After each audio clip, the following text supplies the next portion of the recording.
नमस्कार स्टूडेंट्स, एक बार फिर स्वागत है आपका हमारे आज के सेशन में, जिसमें हम बात करेंगे फिल इन द ब्लैंक्स पर, जो अभी तक एसएससी के प्रीवियस क्वेश्चन पेपर्स में आ चुके हैं और इन्हें हमने करंट पब्लिकेशन से लिया है। हम करंट पब्लिकेशन का लेटेस्ट एडिशन, जिसको 2024 एडिशन कहा जा सकता है, फॉलो कर रहे हैं और इस एडिशन पर लिखा हुआ है 16,950 प्लस। तो अगर आपके पास दूसरे एडिशन है तो सीक्वेंस को इसके हिसाब से मिला लें। इस एडिशन में जो कि लेटेस्ट है 2018 से 2023 तक के क्वेश्चंस मौजूद हैं। इसके अलावा हमने अपने टेलीग्राम चैनल को यूट्यूब चैनल से लिंक किया हुआ है। यूट्यूब चैनल के फ्रंट पेज पर टेलीग्राम चैनल का लिंक आपको मिल जाएगा। वहां से भी आप इन सेंटेंसेस को डाउनलोड कर सकते हैं। इन सेंटेंस को जो भी हम यहाँ पर डिस्कस करते हैं, इनको पीडीएफ की फॉर्म में हम टेलीग्राम चैनल पर डाल देते हैं। तो चलिए शुरू कर लेते हैं। ये फिल इन द ब्लैंक से रिलेटेड हमारी दूसरी वीडियो है, जिसमें 30 से 40 तक के सेंटेंस हम डिस्कस करेंगे। देखिए, इसके अलावा हमने हर सेंटेंस के नीचे वो एग्जाम जिसमें वो आया हुआ है उस डेट के साथ लिखा हुआ है। आप इन सेंटेंसेस को इस एग्जाम इस डेट के हिसाब से भी ढूंढ सकते हैं अपने वाले एडिशन में, अपनी वाली किताब में। जैसे कि ये जो सेंटेंस है, ये SSC CHSL 10+2 Tier 1 CBE exam shift third 6/3/2018 को होने वाले पेपर में आया है। तो आप इस एग्जाम के हिसाब से और इस डेट के हिसाब से भी इन सेंटेंसेस को अपने वाले एडिशन में, अपनी वाली बुक में ढूंढ सकते हैं। देखिए, चलिए शुरू कर लेते हैं। आपके सामने एक सेंटेंस लिखा हुआ है, एक ब्लैंक इस सेंटेंस में दिया हुआ है। इस ब्लैंक को आपको फिल करना होता है। अब ये फिलिंग जो आपको यहाँ पर करनी है, चाहे आप ग्रामर के बेसिस पर करो, चाहे आप वोकैबुलरी के बेसिस पर करो, चाहे आप अपनी ऑब्जेक्टिव अंडरस्टैंडिंग के बेसिस पर करो, ये तीनों ही एबिलिटी, तीनों ही स्किल्स आपकी चेक की जा सकती हैं। फिलहाल अब मैं थोड़ा ये ऑब्जर्व कर रहा हूँ कि अभी जो हमारे सामने फिल इन द ब्लैंक्स चल रहे हैं, पिछली वीडियो में जो कराए थे, और ये जो है ये वोकैबुलरी की बेसिस पर ज़्यादा पूछे गए हैं। ग्रामेटिकल अंडरस्टैंडिंग पर ना होकर ये वोकैबुलरी की अंडरस्टैंडिंग पर है। तो आप अपनी वोकैबुलरी को भी मजबूत रखें, प्रीवियस ईयर में आए हुए वर्ड्स को पढ़ते रहे, उनके मीनिंग समझे, सिनोनिम एंटोनियम वगैरह देखते रहे। देखिए, चलिए शुरू कर लेते हैं। 30वां सेंटेंस हमारा इस वीडियो का पहला है, Ramesh into his own trap. देखिए, आगे जो ये लगी हुई है, ये प्रीपोजिशन लगी हुई है और इस प्रीपोजिशन के बाद लिखा हुआ है इसका ऑब्जेक्ट। ठीक है, रमेश यहाँ पर क्या है? सब्जेक्ट है। निश्चित तौर पर यहाँ पर एक वर्ब आएगी। अब वर्ब हमें दी हुई है फॉल। ये फॉल की ही इन्फ्लेक्शन है, फॉल की ही 4 अलग अलग इन्फ्लेक्शन को, अलग अलग कॉन्जुगेटेड फॉर्म को दिया हुआ है। फॉल वर्ब के बारे में अगर मैं आपको बताना चाहूं, फॉल जो वर्ब है इसका मतलब होता है गिरना। और जब गिरोगे तो खुद ही गिरोगे, मतलब इफेक्ट तो किसी ऑब्जेक्ट पे ट्रांसफर नहीं होगा, इफेक्ट तो आप पर सब्जेक्ट पर ही तक ही सीमित रह गया। इसका मतलब ये जो वर्ब है ये इंट्रांजिटिव नेचर की होती है और इसके बाद कोई ऑब्जेक्ट लिखा नहीं जाता। इसकी सेकंड फॉर्म होती है फेल, थर्ड फॉर्म होती है फॉलन। देखिए, इसके जैसी ही दिखने वाली और थोड़े से डिफरेंट मीनिंग में एक और वर्ब होती है, जहां पर एग्जामिनर जो है कॉम्पिटिटिव एग्जाम में आपको कंफ्यूज कर सकता है। मैंने इस कॉन्सेप्ट पर भी काफी क्वेश्चंस देखे हैं, उस वर्ब के बारे में भी लगे हाथ बता ही देता हूं। वो वर्ब होती है फेल। फेल का मतलब होता है गिराना। अब गिराओगे तो किसी पर्सन को या किसी थिंग को ही गिराओगे और यही पर्सन, ये थिंग इसका ऑब्जेक्ट बन जाएगा। इट मीन्स ये जो फेल वर्ब है ये आपकी ट्रांजिटिव नेचर की वर्ब है, अपने मीनिंग को कंप्लीट करने के लिए अपने बाद ऑब्जेक्ट लेगी, जो कि कोई पर्सन या नाउन, जो कि कोई पर्सन या थिंग हो सकता है, कोई नाउन या प्रोनाउन हो सकता है। इसकी सेकंड फॉर्म होती है फेल्ड, थर्ड फॉर्म भी फेल्ड। तो इन दोनों वर्ब के बीच में जो कंफ्यूजन रहता है स्टूडेंट्स को, इस कंफ्यूजन के आधार पर भी काफी क्वेश्चन जो है कॉम्पिटिटिव एग्जाम में पूछे गए हैं, आगे भी पूछे जा सकते हैं। और एक और बात नोटिस करो, फॉल की जो सेकंड फॉर्म है फेल की, वो फर्स्ट फॉर्म यानी कि बेस फॉर्म है। तो इस चीज को भी ध्यान रखना। आगे अगर हम बात करें तो आपके सामने जो 4 ऑप्शन दिए गए हैं, falling, fail, was fail, fall down, देखते हैं इनमें से कौन सा आएगा। एलिमिनेट करते जाते हैं, ऑप्शंस को एलिमिनेट करते जाते हैं। देखिए, फॉलिंग जो है वर्ब की आईएनजी फॉर्म लगी हुई है। वर्ब की आईएनजी फॉर्म जब भी मेन वर्ब के रूप में आती है तो बी की फॉर्म के साथ आती है। बी की कोई भी फॉर्म लिखी हो सकती है, इज, एम, आर, वाज, वर, कोई भी लिखी हो सकती है टेंस के अकॉर्डिंग। लेकिन बी की किसी भी, इज, एम, आर मैंने यहां लिख दिया, वाज, वर भी लिख देता हूं। वाज, वर लिखी हो सकती है, बीन भी लिखी हो सकती है, लेकिन बीन तो खुद एक हेल्पिंग वर्ब के, एक ऐसी हेल्पिंग वर्ब है जो पूरी तरह से हेल्पिंग वर्ब नहीं हो पाती। इसके साथ एक दूसरी हेल्पिंग वर्ब चाहिए होती है, हैज, हैव, हैड की फॉर्म। ठीक है, कहने का मतलब है कि वर्ब की आईएनजी फॉर्म जब भी मेन वर्ब बनेगी वो बी की किसी फॉर्म के साथ बनेगी, जो कि यहाँ पर लिखी नहीं है, तो ये ऑप्शन तो हटा दो। अब एक हो गया फेल और एक हो गया वाज फेल, और एक बचा आपका फॉल डाउन। देखिए वाज फेल को भी मैं जो है कंसीडर नहीं करूंगा, क्योंकि वाज फेल जो लिखा हुआ है ये बी की फॉर्म लिखी हुई है सेकंड फॉर्म, और फेल लिखी हुई है फर्स्ट फॉर्म। ये कॉम्बिनेशन भी आपको किसी टेंस में देखने को नहीं मिलता। हाँ, बी प्लस वर्ब की थर्ड फॉर्म का कॉम्बिनेशन आपको देखने को मिल जाता है जब हम पैसिव स्ट्रक्चर को फॉलो करते हैं, पैसिव स्ट्रक्चर को फॉलो करते हैं। लेकिन वाज फेल का तो कहीं तक कोई लॉजिक ही नहीं है, किसी भी ग्रामेटिकल स्ट्रक्चर में, किसी भी ग्रामेटिकल सिंटेक्स में ये स्ट्रक्चर फिट ही नहीं होती है। भाई वाज हो गई बी की फॉर्म, बी की फॉर्म अगर आप लिख रहे थे तो या तो वर्ब की एनजी फॉर्म लिखते, वर्ब की फर्स्ट फॉर्म लगाने का तो कोई मतलब ही नहीं है, तो ये ऑप्शन भी गलत हो गया। अब देखिए ऑप्शन बचे आपके सामने फेल और फॉल डाउन। अब देखिए अगर आप यहाँ पर फेल लिखते हैं तो मतलब फेल इनटू हो जाएगा, फेल इनटू हो जाएगा। और अगर आप फॉल डाउन का यूज करते हैं तो फॉल डाउन का क्या मतलब होता है, किस तरह की स्ट्रक्चर उसके साथ हम यूज करते हैं। अगर हम यहाँ पर फॉल डाउन लिखते हैं तो फॉल डाउन इनटू हो जाएगा। दोनों के मीनिंग को, दोनों के मतलब को, यानी कि इस वाली वर्ब, ये जो फ्रेजल वर्ब बन रही है आपको फेल इनटू, और ये जो फ्रेजल वर्ब यहाँ पर लिखी गई है फॉल डाउन, इन दोनों के स्ट्रक्चर को, मीनिंग को जरा थोड़ा सा समझ लेते हैं, आपको अभी क्लियर हो जाएगा कि कौन सी वर्ब यहाँ पर लिखी जानी चाहिए।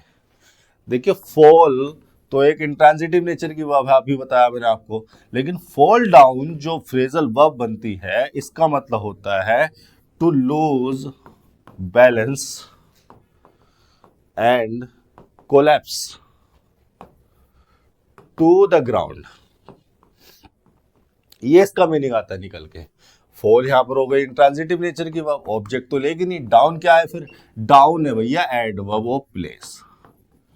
इस वर्ब के साथ एक एडवर्ब को जोड़ दिया गया है और मिलकर बना एक फ्रेजल वर्ब जिसका मतलब है to lose balance and collapse to the ground. ठीक है, अपना बैलेंस खोकर जमीन तक गिर जाना, जमीन पर गिर जाना। इस डाउन, ये डाउन भी जो है लोअर पोजीशन को ही रिफर करता है। डाउन रिफर करता है लोअर पोजीशन को, lower position to the ground. Example के तौर पर अगर मैं इसको सेंटेंस में यूज करना चाहूँ, बहुत इंपॉर्टेंट फ्रेजल वर्ब है, कई बार जो है क्लोज टेस्ट में आ जाती है, सेंटेंस इंप्रूवमेंट में इसका यूज हो जाता है। अगर मैं इसको लिखना चाहूँ तो मैं लिख सकता हूँ सी फेल्स डाउन। फेल्स को लिख दिया मैंने, सी फेल लिखता ना, मैं सेकंड फॉर्म यूज कर रहा हूँ। ठीक है, सी फेल डाउन, इंट्रांजिटिव वर्ब है, आगे आपने एडवर्ब लगा दिया। लेकिन अगर आप कोई प्लेस बताना चाह रहे हैं कि ये जो कोलैप्शन वाला काम है, जो कोलैप्स किया लड़की ने, वो कहाँ पर, किस प्लेस पर हुआ, अगर आप किसी प्लेस को रिफर करना चाहते हैं तो वो आपको प्रीपोजिशन लगाकर लिखना पड़ेगा।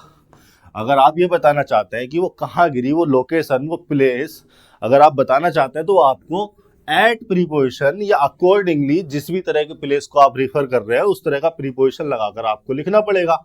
आप लिख सकते हैं she fell down at the market. Market को आपने एक ज्योग्राफिकल लोकेशन या ज्योग्राफिकल प्लेस या पॉइंट की तरह रिफर कर दिया एट प्रीपोजिशन लगाकर।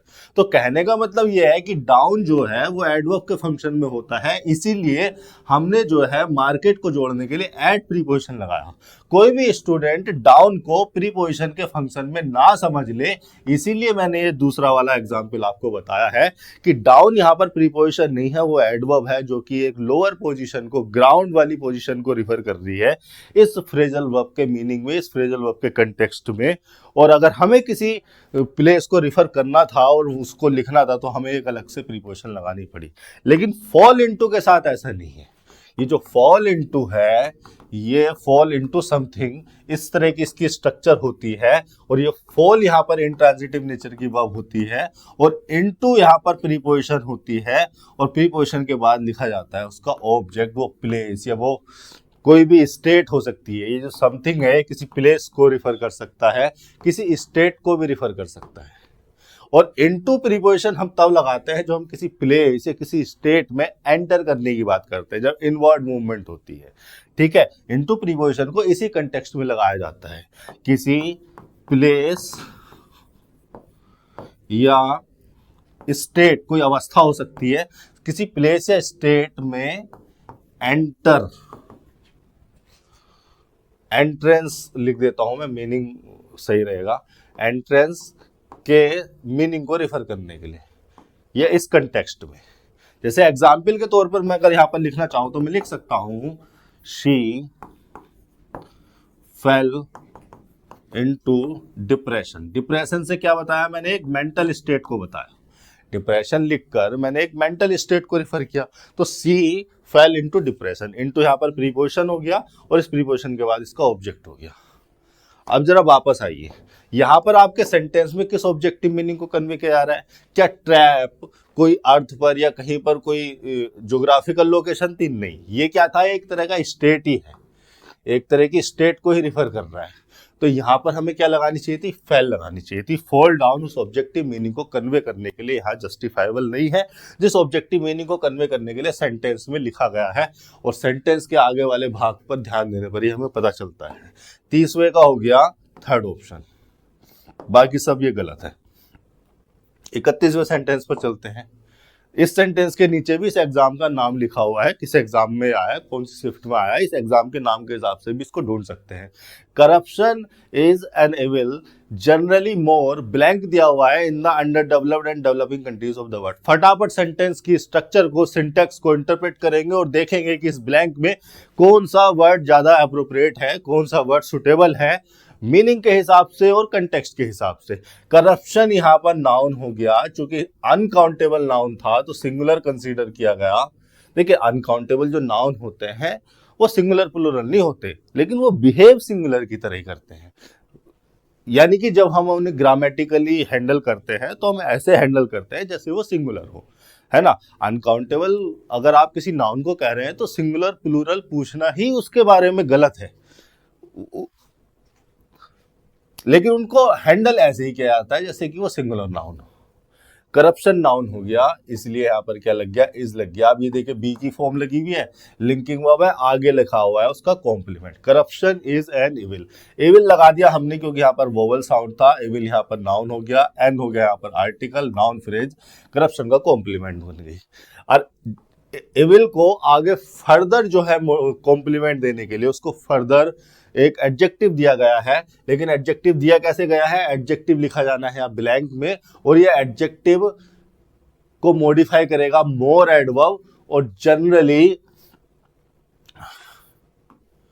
जनरली एडवर्ब आ गया इस मोर को मॉडिफाई करने के लिए। एक एडवर्ब दूसरे एडवर्ब को मॉडिफाई कर सकता है, ठीक है। Corruption is an evil generally more, यहां कोई एडजेक्टिव आएगा। अब देखिए मैं अक्सर स्टूडेंट को ये कॉन्सेप्ट बताते आया हूं कि अगर ये एक एडजेक्टिव फ्रेज है, मैं क्या कह रहा हूं, मैं कह रहा हूं कि देखिए चारों ऑप्शन में आपके एडजेक्टिव लिखे हुए हैं और सेंटेंस की स्ट्रक्चर भी ऐसी है। अगर आप मेरे कॉमन एरर वाले वीडियोस देख रहे हो तो ये कॉन्सेप्ट मैं कई बार बता चुका हूं, अभी मैं जल्दी जल्दी में बता देता हूं कि यहाँ पर एक एडजेक्टिव आना है और ये एडवर्ब लग गया इस एडजेक्टिव के लिए और ये एडवर्ब लग गया इसके लिए।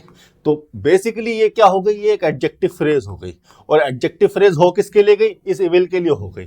आपने अक्सर देखा होगा कि एडजेक्टिव उस नाउन से पहले लगाए जाते हैं जिस नाउन को वो मॉडिफाई करते हैं, लेकिन यहां एडजेक्टिव फ्रेज उस नाउन के बाद लिखी हुई है। कौन सा नाउन, इविल, इविल के लिए लगाई गई है, लेकिन इविल के बाद लिखी है वो इसलिए क्योंकि जो प्रीपोजिशनल फ्रेज आई है, ये प्रीपोजिशनल फ्रेज इस एडजेक्टिव के मीनिंग को मॉडिफाई करने के लिए लगाई गई है।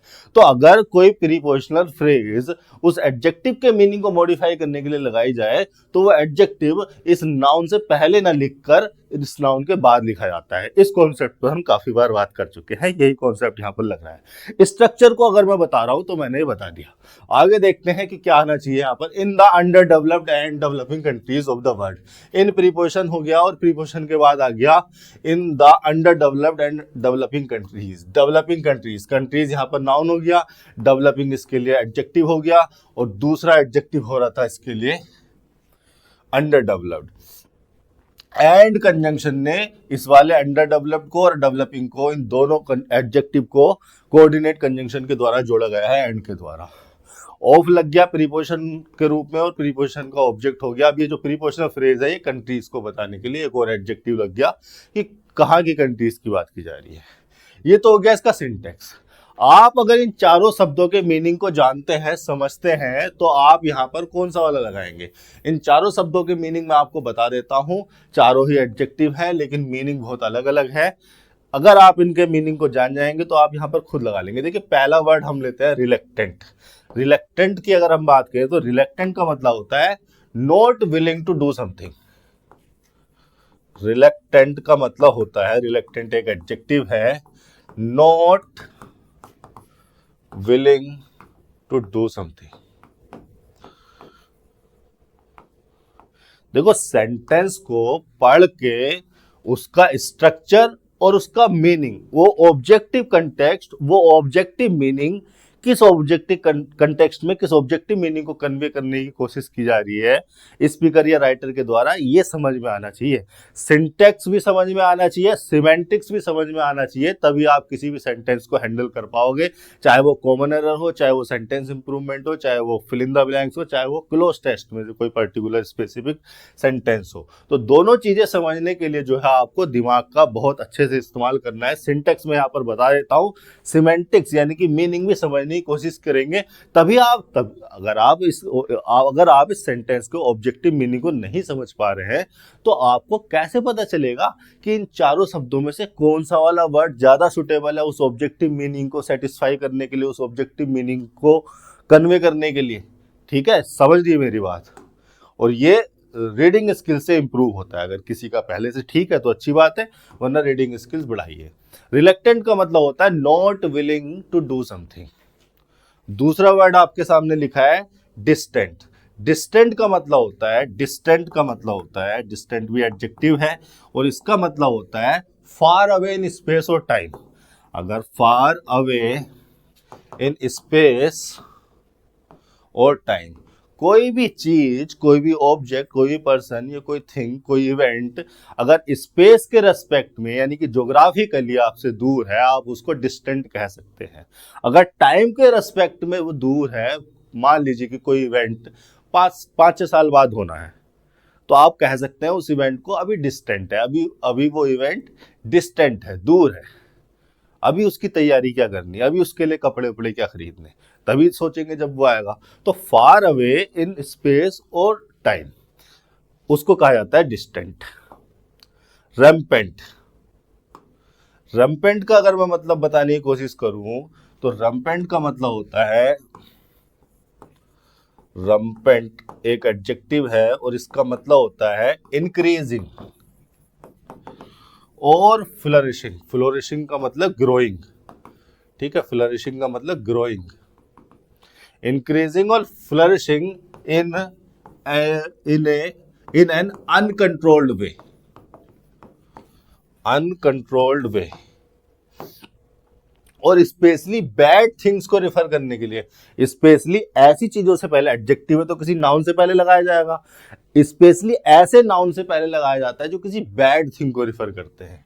स्पेशली बैड थिंग्स को रिफर करता है, जैसे मैं लिख सकता हूं रैम्पेंट करप्शन। क्या कहना चाह रहा हूं मैं रैम्पेंट करप्शन लिखकर? मैं ये कहना चाह रहा हूं कि corruption is increasing in an uncontrolled way, कि करप्शन जो है अनकंट्रोल्ड वे में बढ़ रहा है। ठीक है, उसको कंट्रोल नहीं किया जा रहा है, इस तरह से वो बढ़ रहा है। रैम्पेंट करप्शन लिख दिया मैं लिख देता हूँ रैम्पेंट क्राइम। अगर आप न्यूज़पेपर वगैरह पढ़ते हो तो ये सारी फ्रेजेस आपके लिए बहुत ज्यादा आम होंगी। रैम्पेंट क्राइम लिखा हुआ आता है, रैम्पेंट माल न्यूट्रिशन लिखा आता है, ठीक है, NUTRIOTUN, अरे यार न्यूट्रिशन, NUTRITION, ठीक है, रैम्पेंट न्यूट्रिशन लिखा हुआ है, माल न्यूट्रिशन लिखा हुआ आता है। तो ये सारी की सारी क्या है? बैड थिंग्स है, करप्शन, क्राइम, बैड थिंग्स है। फिर एक और वर्ड है आपका एक्स्ट्रावेगेंट। एक्स्ट्रावेगेंट, देखिए इसके थोड़ा इसका तो आपको थोड़ा सा वर्डिंग से ही पता चल रहा होगा। एक्स्ट्रावेगेंट भी एक एडजेक्टिव है और इसका मतलब होता है spending too much money in a wasteful manner. Spending too much money in a wasteful manner, wasteful manner. अच्छा, टू हम क्यों लगाते हैं? टू लगाते हैं मोर देन डिजायरेबल को रिफर करने के लिए, मोर देन डिजायरेबल। ठीक है, स्पेंडिंग टू मच मनी या spending more than desirable money in a wasteful manner, जहां पर जितने पैसे खर्च करने चाहिए या जहां पर जितने पैसे खर्च करना डिजायरेबल है, नेसेसरी है, उससे ज्यादा पैसे खर्च करना वहां पर, वो वेस्टफुल मैनर में। इसको कहते हैं, इस चीज को रिफर करता है एक्स्ट्रावेगेंट। एक्स्ट्रावेगेंट पर्सन हो सकता है। इसके अलावा और थोड़े बहुत इसी तरह के सिमिलर मीनिंग को कन्वे कर देता है।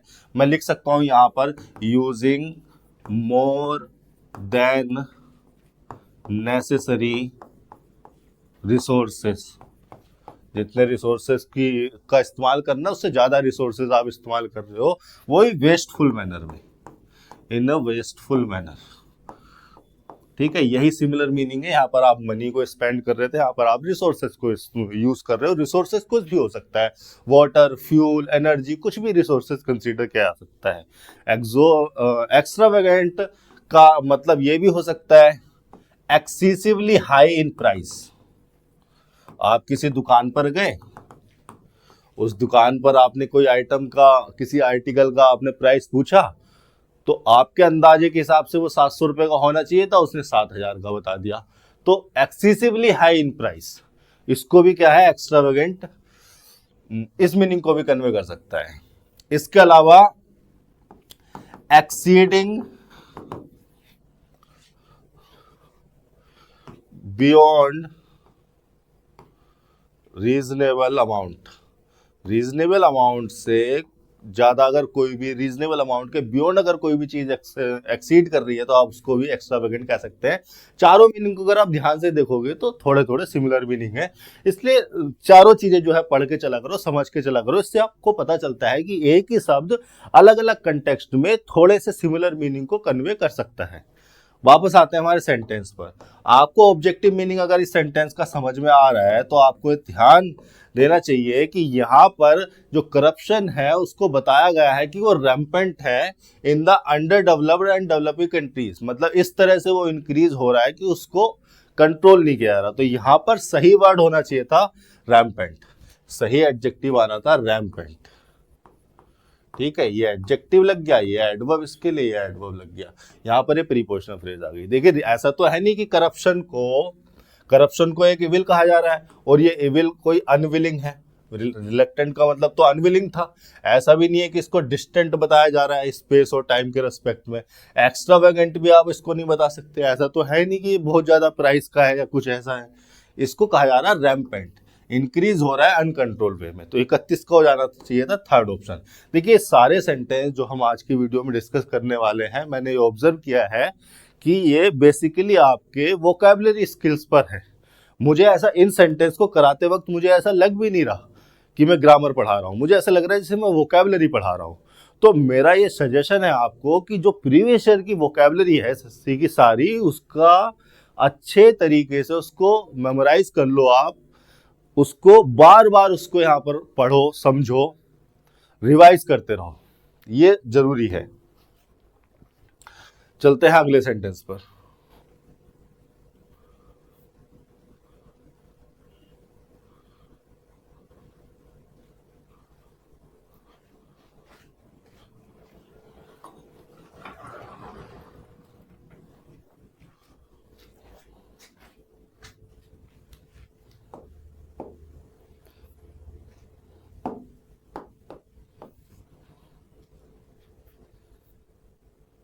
ये आपके सामने 32 सेंटेंस लिखा हुआ है। और honour and dignity lies in practising truthfulness and in not being guided by brotherhood, motherhood, falsehood, मॉन्कहुड।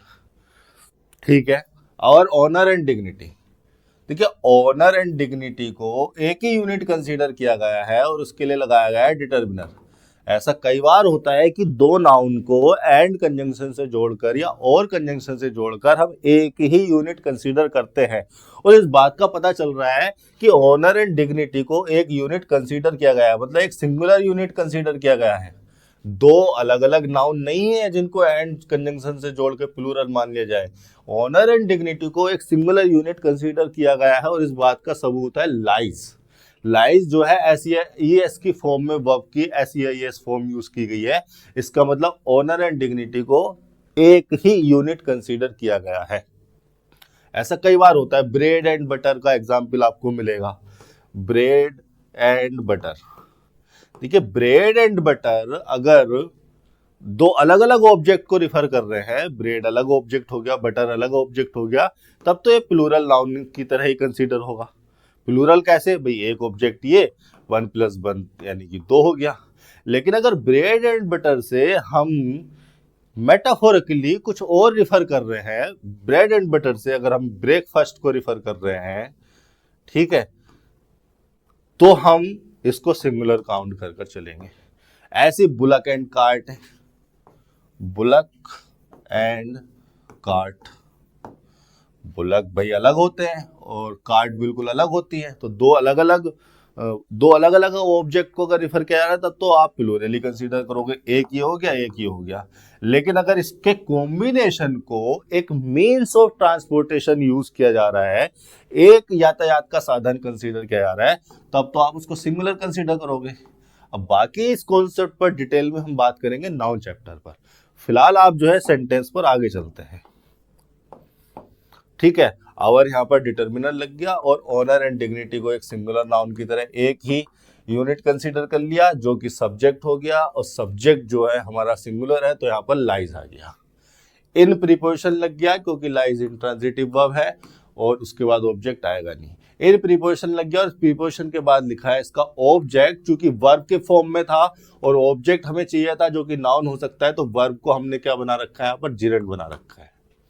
लेकिन जिरेंट भी होते तो नॉन फाइनाइट वर्ब ही है, तो वर्ब का एट्रीब्यूट इसमें है, और चूंकि ये ट्रांजिटिव नेचर की वर्ब है तो इसके बाद इसका ऑब्जेक्ट आ गया ट्रूथफुलनेस।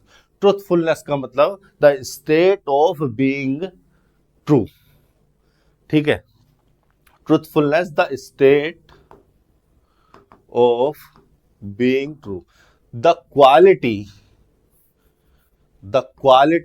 पूरा ही लिख देता हूं, द क्वालिटी और the state of being true. कोई चीज अगर ट्रू है तो उसको कह सकते हैं, उसकी अवस्था को ट्रूथफुलनेस कह सकते हैं, उस क्वालिटी को ट्रूथफुलनेस कह सकते हैं। एंड कंजंक्शन से जोड़ा गया है, एक तो ये प्रीपोजिशनल फ्रेज लगी थी, एक दूसरी प्रीपोजिशनल फ्रेज लगी है, इन दोनों प्रीपोजिशनल को एंड कंजंक्शन से जोड़ा गया।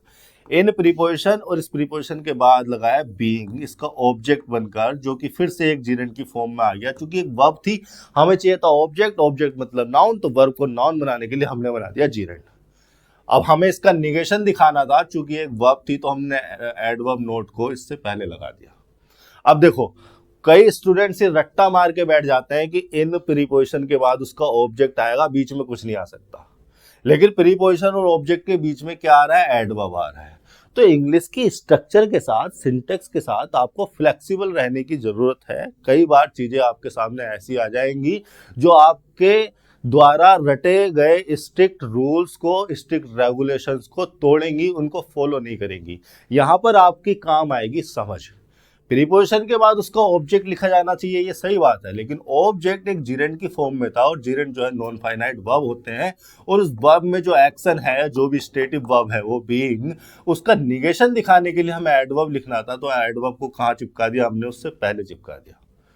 अब चूंकि बीइंग क्या लिखा हुआ आगे, बीइंग गाइडेड लिखा हुआ है, यानी कि बी प्लस वर्ब की थर्ड फॉर्म लिखा हुआ है। एक तरह से पैसिव स्ट्रक्चर को फॉलो किया जा रहा है, पैसिव स्ट्रक्चर को। बी यहां पर हेल्पिंग वर्ब होगी और यहां पर गाइडेड मेन वर्ब होगी। मेन वर्ब सेंटेंस की नहीं, सेंटेंस की मेन वर्ब तो लाइज लिखी हुई है। ये जो गाइडेड को मैंने मेन वर्ब बोला और हेल्पिंग वर्ब बोला मैंने बीइंग को, ये helping verb main verb sentence की हेल्पिंग वर्ब, ये मेन वर्ब नहीं है। ये इस फ्रेज की, ये जो प्रीपोजिशनल फ्रेज लिखी है, इसमें एक जीरेंट फ्रेज लिखी हुई है, और जीरेंट फ्रेज जो है, एक तो लिख सकते थे हम गाइडिंग, एक लिखा हमने बीइंग गाइडेड। क्या डिफरेंस है भाई, दोनों ही जीरेंट है। लेकिन ये बीइंग गाइडेड जो मैं लिख रहा हूं, बी प्लस वर्ब की थर्ड फॉर्म में लिख रहा हूं, इसको मैं कहूंगा पैसिव जीरेंट। देखिए ये जो है जीरेंड हो, चाहे पार्टिसिपल हो, चाहे इन्फिनेटिव हो, सारे के सारे नॉन फाइनाइट वर्ब होते हैं। और वर्ब एक्टिव फॉर्म में भी आ सकती है, पैसिव फॉर्म में भी आ सकती है। एक्टिव और पैसिव जो होता है वो वर्ब की फॉर्म होती है, वो सेंटेंस एक्टिव पैसिव नहीं होता। सेंटेंस को तो एक्टिव पैसिव मान लिया जाता है, वर्ब की फॉर्म एक्टिव या पैसिव होती है। और वर्ब की पैसिव स्ट्रक्चर या पैसिव फॉर्म को हम तब यूज कर सकते हैं या करते हैं जब action done by somebody else हो, एक्शन किसी और के द्वारा किया गया हो, सब्जेक्ट के द्वारा ना किया गया हो। और किसके द्वारा किया गया है वो बाय प्रीपोजिशन के बाद लिखा हुआ है।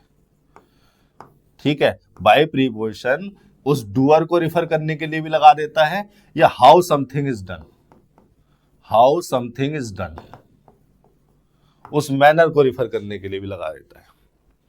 तो यहां पर आपके सामने जो स्ट्रक्चर रखी गई है वो ये रखी गई है, प्रीपोजिशन का ऑब्जेक्ट हमें चाहिए था जो कि हमने बीइंग गाइडेड यानी कि एक पैसिव जीरेंड को बना दिया।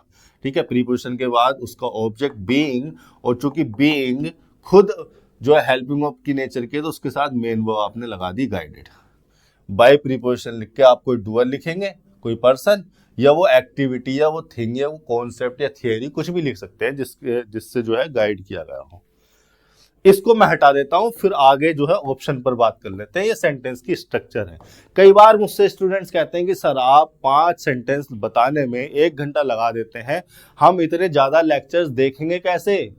मैं आपसे ये कह रहा हूं कि ये 5 सेंटेंस 50-100 सेंटेंस के बराबर हो सकते हैं अगर आप इन्हें ध्यान से समझने की कोशिश करें तो। अगर आप इन स्ट्रक्चर को समझे, इन 5 सेंटेंस में ही मैं आपको ऐसे टूल, ऐसे इंस्ट्रूमेंट्स, ऐसी अंडरस्टैंडिंग देने की कोशिश करता हूं ताकि ये 5 सेंटेंस आपके 50-100 सेंटेंस सोल्व करने में आपकी हेल्प करें। आप इन्हें समझे तो सही। ये स्ट्रक्चर हो गई। अब देखिए स्ट्रक्चर बाय प्रीपोजिशन लगा है, यहाँ पर बाय प्रीपोजिशन के बाद एक ऑब्जेक्ट चाहिए जो कि निश्चित तौर पर एक नाउन होगा। नाउन इन चारों में से कोई भी हो सकता है। अगर आप इस सेंटेंस की ऑब्जेक्टिव मीनिंग को समझ पा रहे हैं तो आप सोचकर देखें कि यहाँ पर ब्रदरहुड आना चाहिए, मदरहुड, फाल्सहुड या मॉन्कहुड। देखिए ब्रदरहुड का सिंपल मीनिंग होता है, ब्रदरहुड आप कह सकते हैं the relation between brothers, the relation या वार्मशिप, द रिलेशन या वार्मशिप बिटवीन ब्रदर्स। दो भाइयों के बीच में जो रिलेशन है आप उसको ब्रदरहुड कह सकते हैं। इसके अलावा एक और मीनिंग होता है ब्रदरहुड का, वो होता है a feeling of shared interest और सपोर्ट अमंग पीपल। लोगों के बीच में जो आपसी शेयर्ड इंटरेस्ट की फीलिंग होती है, एक दूसरे को सपोर्ट करने की फीलिंग होती है कि तेरे मुसीबत में हम काम आएंगे, हमारी मुसीबत में तुम काम आना, उसको कहते हैं ब्रदरहुड, हिंदी में भाईचारा। तो ब्रदरहुड के लिए जरूरी नहीं है कि केवल ब्रदर्स के बीच का रिलेशन हो, आम लोगों के बीच में जो उनके बीच में जो मिठास होती है उसको ब्रदरहुड कहा जा सकता है। मदरहुड का लेकिन एक ही मतलब है, मदरहुड का मतलब है the state of being mother, the state of being mother. Mother होने की अवस्था को, स्टेट को आप मदरहुड कह सकते हैं। फॉल्सहुड का क्या मतलब है? फॉल्सहुड को यहां पर बता देता हूं मैं। फॉल्सहुड का मतलब है द एक्ट ऑफ लाइंग। झूठ बोलने के एक्ट को फॉल्सहुड कह सकते हैं।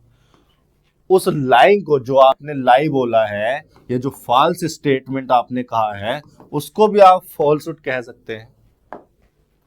या सीधे सीधे आप लिखिए ना, the state of being untrue. ठीक है, किसी भी चीज के ट्रू ना होने की स्टेट को आप फॉल्सहुड कह सकते हैं।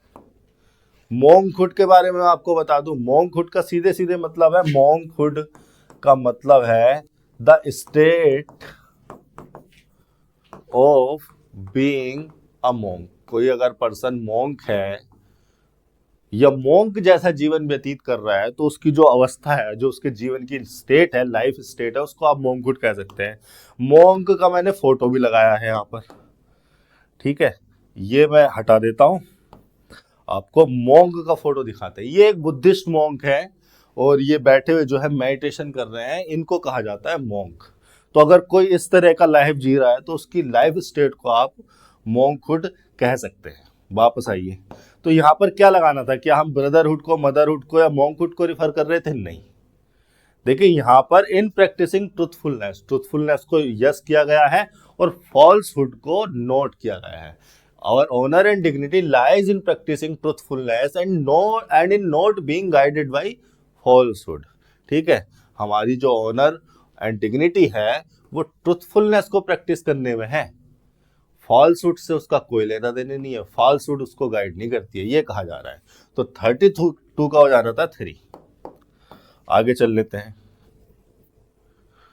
33 आपके सामने सेंटेंस लिखा हुआ है। पहले सिंटैक्स को समझेंगे, आप मीनिंग को समझने की कोशिश करें। अगर आप ऑब्जेक्टिव मीनिंग समझ पा रहे हैं तो आप देखेंगे कि इन चारों ऑप्शन में से कोई एक ऐसा ऑप्शन होगा, कोई एक ऐसा वर्ड होगा जो इस तरह के मीनिंग को कन्वे कर रहा होगा जिस तरह के मीनिंग हमें चाहिए इस ऑब्जेक्टिव मीनिंग को कंप्लीट करने के लिए। We must join hands and stop corruption which is posing blank दिया हुआ है in the development of India. ठीक है, शुरू कर लेते हैं। We must join hands, we यहाँ पर प्रोनाउन हो गया जो कि निश्चित तौर पर सब्जेक्ट होगा। मस्ट यहाँ पर मोडाल लग गया जो कि एक हेल्पिंग वर्ब है। मेन वर्ब हमें चाहिए, मेन वर्ब लिखिए ये, जो कि एक ट्रांजिटिव वर्ब है। इसके बाद आ गया इसका ऑब्जेक्ट। एंड लगाया गया है कोऑर्डिनेट कंजंक्शन, दो वर्ब्स को जोड़ा गया है, जॉइन को और स्टॉप को। तो जॉइन और स्टॉप दोनों ही मेन वर्ब है, एंड कंजंक्शन से जोड़ी गई है। और जॉइन भी ट्रांजिटिव वर्ब थी इसलिए उसके बाद उसका ऑब्जेक्ट आ गया। स्टॉप को भी ट्रांजिटिवली यूज किया गया है इसलिए इसके बाद इसका ऑब्जेक्ट आ गया। और दोनों ही मेन वर्ब्स के लिए एक कॉमन हेल्पिंग वर्ब हो गई जो कि एक मोडाल है। We must join hands and stop corruption.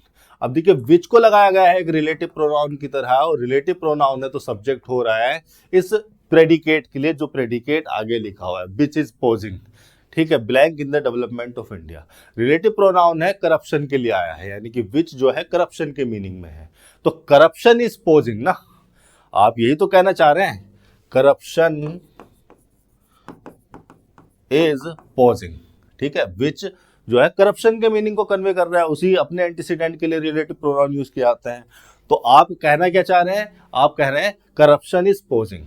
अब यहां से देखिए करप्शन इज पोजिंग से यहां से आपको पता लग जाएगा कि कौन सा वर्ड आना है। ब्लैंक दिया हुआ है in the development of India, in preposition हो गया, उसके बाद इसका डेवलपमेंट, द डेवलपमेंट इसका ऑब्जेक्ट हो गया। ऑफ इंडिया फिर से एक प्रीपोजिशन हो गया, उसके बाद इसका ऑब्जेक्ट हो गया India.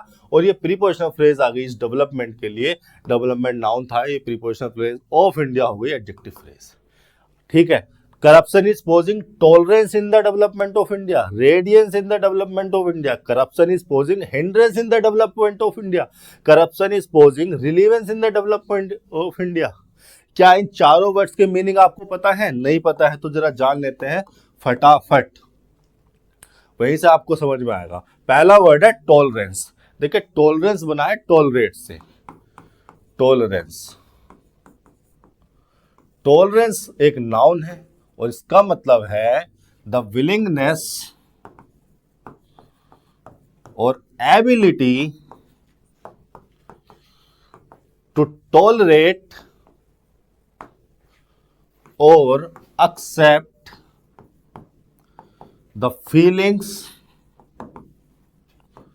ideas or beliefs that are different from your own, that are different from your own।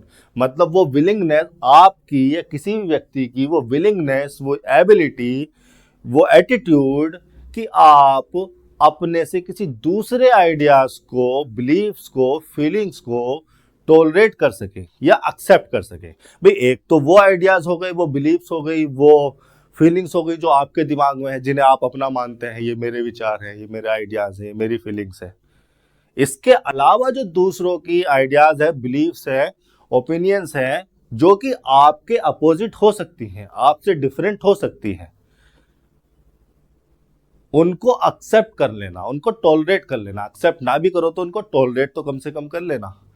ये कह देना कि हाँ हम जो सोचते हैं वो अपनी जगह सही है, आप जो सोचते हैं वो अपनी जगह सही है, इसको कहते हैं टॉलरेंस। कई बार न्यूज़पेपर में लिख के आता है the level of tolerance in India is declining. ठीक है, तो टॉलरेंस जो है द विलिंगनेस और एबिलिटी टू टॉलरेट और एक्सेप्ट द फीलिंग्स, आइडियाज और beliefs that are different from your own. तुम्हारे खुद के आइडियाज, बिलीव्स, फीलिंग से जो कि डिफरेंट हो उनको एक्सेप्ट या टॉलरेट कर लेना, इस विलिंगनेस को टॉलरेंस कहा जाता है। फिर एक वर्ड आपके सामने आया था रेडियंस। रेडियंस के मीनिंग को जान लेते हैं। रेडियंस भी एक नाउन है और इसका मतलब है लाइट, ग्लो। ठीक है, अगर मेटाफोरिकल सेंस में मैं कहना चाहूं तो ब्यूटी को भी रिफर कर सकता है, या वेलनेस को भी रिफर कर सकता है, या हैप्पीनेस को भी रिफर कर सकता है। दैट समवन कैन, या that you can see on someone's face. आप किसी के चेहरे पे चमक देखते हैं, वो उसकी खुशी की वजह से हो सकती है, वो उसकी गुड हेल्थ की वजह से हो सकती है, वो उसकी ब्यूटी की वजह से हो सकती है। तो उस चमक को, उस ग्लो को जो कि आप उसके चेहरे पर देखते हैं, आप उसको चाहे उसकी ब्यूटी कंसीडर करें या उसकी well being, good health consider करें या उसकी हैप्पीनेस कंसीडर करें, आप उस चमक को, उस ग्लो को रेडियंस कह सकते हैं। ठीक है, उसको रेडियंस कहा जाता है। फिर एक और वर्ड आपके सामने आया था हिंड्रेंस। हिंड्रेंस बनाया हिंडर से। एक वर्ड होता है हिंडर जो कि वर्ब है। इस वर्ब का मतलब है, मैं वो लिटरल मीनिंग इसका बता के चल रहा हूं, फिर मैं थोड़े अप्रोक्सीमेट मीनिंग भी इसके बताऊंगा। हिंडर का मतलब है to slow the progress of something.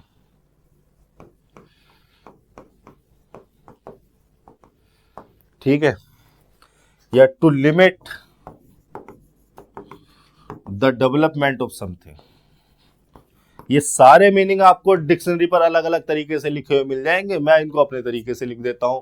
To limit the development of something मतलब कोई चीज चल रही है, कोई प्रोसेस हो सकती है, कोई एक्टिविटी हो सकती है, वो प्रोग्रेस में है, आपने उसकी प्रोग्रेस को स्लो कर दिया, या उसके डेवलपमेंट को, उसके आगे चलने को, जारी रहने को आपने स्लो कर दिया या लगभग रोक दिया, तो आप कह सकते हैं कि आपने उसको हिंडर कर दिया। ये दो मीनिंग। इसका एक और मीनिंग कन्वे किया जा सकता है, या एक और मीनिंग को ये कन्वे कर सकती है, to stop someone from doing something, from doing something, या to stop something from happening. Hinder. अब देखिए हिंड्रेंस का क्या मतलब होता है। हिंड्रेंस का मतलब होता है समथिंग दैट हिंडर्स। कोई भी ऐसी चीज जो हिंडर करती है उसको आप हिंड्रेंस कह सकते हैं। अगर इसके सिनोनियम की बात करें तो ऑब्स्टेकल इसका सिनोनियम हो जाता है। ऑब्स्ट्रक्शन, जो ऑब्स्ट्रक्ट कर दे किसी चीज को, ठीक है, बाधा डाल दे, ये ऑब्स्ट्रक्शन जो है ये भी इसका सिनोनियम हो जाता है। फिर एक और वर्ड आपके सामने आया था रिलीवेंस। रिलीवेंस का मतलब होता है द स्टेट और quality of being relevant. Relevant का मतलब कनेक्टेड या रिलेटेड। दो चीजें अगर आपस में किसी तरह से रिलेटेड है, कनेक्टेड है, तो आप कह सकते हैं there is a relevance. A तो मैं नहीं लगाना चाहूंगा क्योंकि अनकाउंटेबल नाउन है। There is relevance, there is some kind of relevance, आप ये कह सकते हैं। रिलीवेंस जो है नाउन हो गया, अनकाउंटेबल नेचर का नाउन है, और इसका मतलब है द क्वालिटी और state of being relevant. Relevant का मतलब है रिलेटेड या कनेक्टेड। तो अब देखिए एक बार फिर से सेंटेंस को पढ़कर देखते हैं। We must join hands and stop corruption which is posing tolerance in the development of India. मतलब corruption is posing tolerance, corruption tolerance pose कर रहा है, या रेडियंस पोज कर रहा है, या हिंड्रेंस, हिंड्रेंस पोज कर रहा है। मतलब करप्शन एक ऐसी चीज है जो कि डेवलपमेंट ऑफ इंडिया में एक हिंड्रेंस पोज कर रहा है, उसको रोक रहा है। ठीक है, प्रोग्रेस, डेवलपमेंट की प्रोग्रेस को लिमिट कर रहा है, उसको स्लो कर रहा है। क्या? करप्शन। तो यहां पर सही वर्ड होना चाहिए था हिंड्रेंस। थर्ड ऑप्शन सही हो जाएगा। 34 पर चल लेते हैं। क्या है आपके सामने? The main use of friendship is that it man blank दिया हुआ है, man to express his feelings and emotions. फटाफट इसके सिंटेक्स को इंटरप्रेट करेंगे, देखेंगे कि इसका क्या ऑब्जेक्टिव मीनिंग है, सेंटेंस का क्या ऑब्जेक्टिव मीनिंग है, किस ऑब्जेक्टिव मीनिंग को कन्वे करने की कोशिश की जा रही है। फिर इन चारों ऑप्शंस के मीनिंग देखेंगे और सटाक से किसी ऑप्शन को लगाकर आगे बढ़ेंगे। ठीक है, the main use of friendship. Use यहाँ पर नाउन हो गया, मेन यहाँ पर एडजेक्टिव हो गया, द हो गया यहाँ पर आर्टिकल, पूरा का पूरा नाउन फ्रेज हो गया आपके सामने, जो कि निश्चित तौर पर ही सब्जेक्ट कंसीडर किया जाएगा। ऑफ लगा है प्रीपोजिशन, उस प्रीपोजिशन के बाद लिखा है इसका ऑब्जेक्ट। ये प्रीपोजिशनल फ्रेज हो गई इस नाउन फ्रेज के लिए, और ये प्रीपोजिशनल फ्रेज कंसीडर की जानी चाहिए एडजेक्टिव फ्रेज। नाउन फ्रेज हमारा जो सब्जेक्ट था वो सिंगुलर था, द मेन यूज इज उसके हिसाब से हमारी वर्ब हो गई, और वर्ब है हमारी बी की फॉर्म जो कि मेन वर्ब है। अब इसके बाद ये बी की फॉर्म जब मेन वर्ब होती है तो लिंकिंग नेचर की वर्ब होती है। ये सारा का सारा जो लिखा गया है कॉम्प्लीमेंट लिखा गया है, और कॉम्प्लीमेंट क्या है? एक तरीके से नाउन क्लोज है। डैट के बाद जो भी लिखा गया है, डैट कंजंक्शन लगाकर जो भी लिखा गया है वो कॉम्प्लीमेंट है द मेन यूज सब्जेक्ट के लिए, और इस लिंकिंग हमने उसे लिंक कर दिया। डैट कंजंक्शन लगाया जाता है मेन क्लोज से रिलेवेंट किसी इंफॉर्मेशन को इंट्रोड्यूस करने के लिए, लगा दिया। उसके बाद डैट कंजंक्शन लगाकर दूसरी क्लोज स्टार्ट हो गई जो कि सबऑर्डिनेट क्लोज है। इट यहाँ पर प्रोनाउन है जो कि निश्चित तौर पर एक सब्जेक्ट के फंक्शन में है। सब्जेक्ट आ गया, उसके बाद लिखा हुआ है एक और नाउन जो कि अब नाउन है तो सब्जेक्ट होगा ऑब्जेक्ट या कॉम्प्लीमेंट। यहां पर क्या होना चाहिए? ऑब्जेक्ट होना चाहिए। ऑब्जेक्ट है तो यहां पर क्या आनी चाहिए? वर्ब आनी चाहिए, और वर्ब भी ऐसी जो कि ट्रांजिटिव नेचर की वर्ब हो। बस इट ट्रांजिटिव वर्ब, और ट्रांजिटिव वर्ब के बाद मैन आ गया उसका ऑब्जेक्ट। टू एक्सप्रेस लग गया यहां पर इन्फिनेटिव, टू एक्सप्रेस लग गया यहां पर इन्फिनेटिव 2v1, और इन्फिनेटिव इसलिए लग गया क्योंकि यहां पर हमें कुछ रीजन वगैरह बताना होगा इस वर्ब का।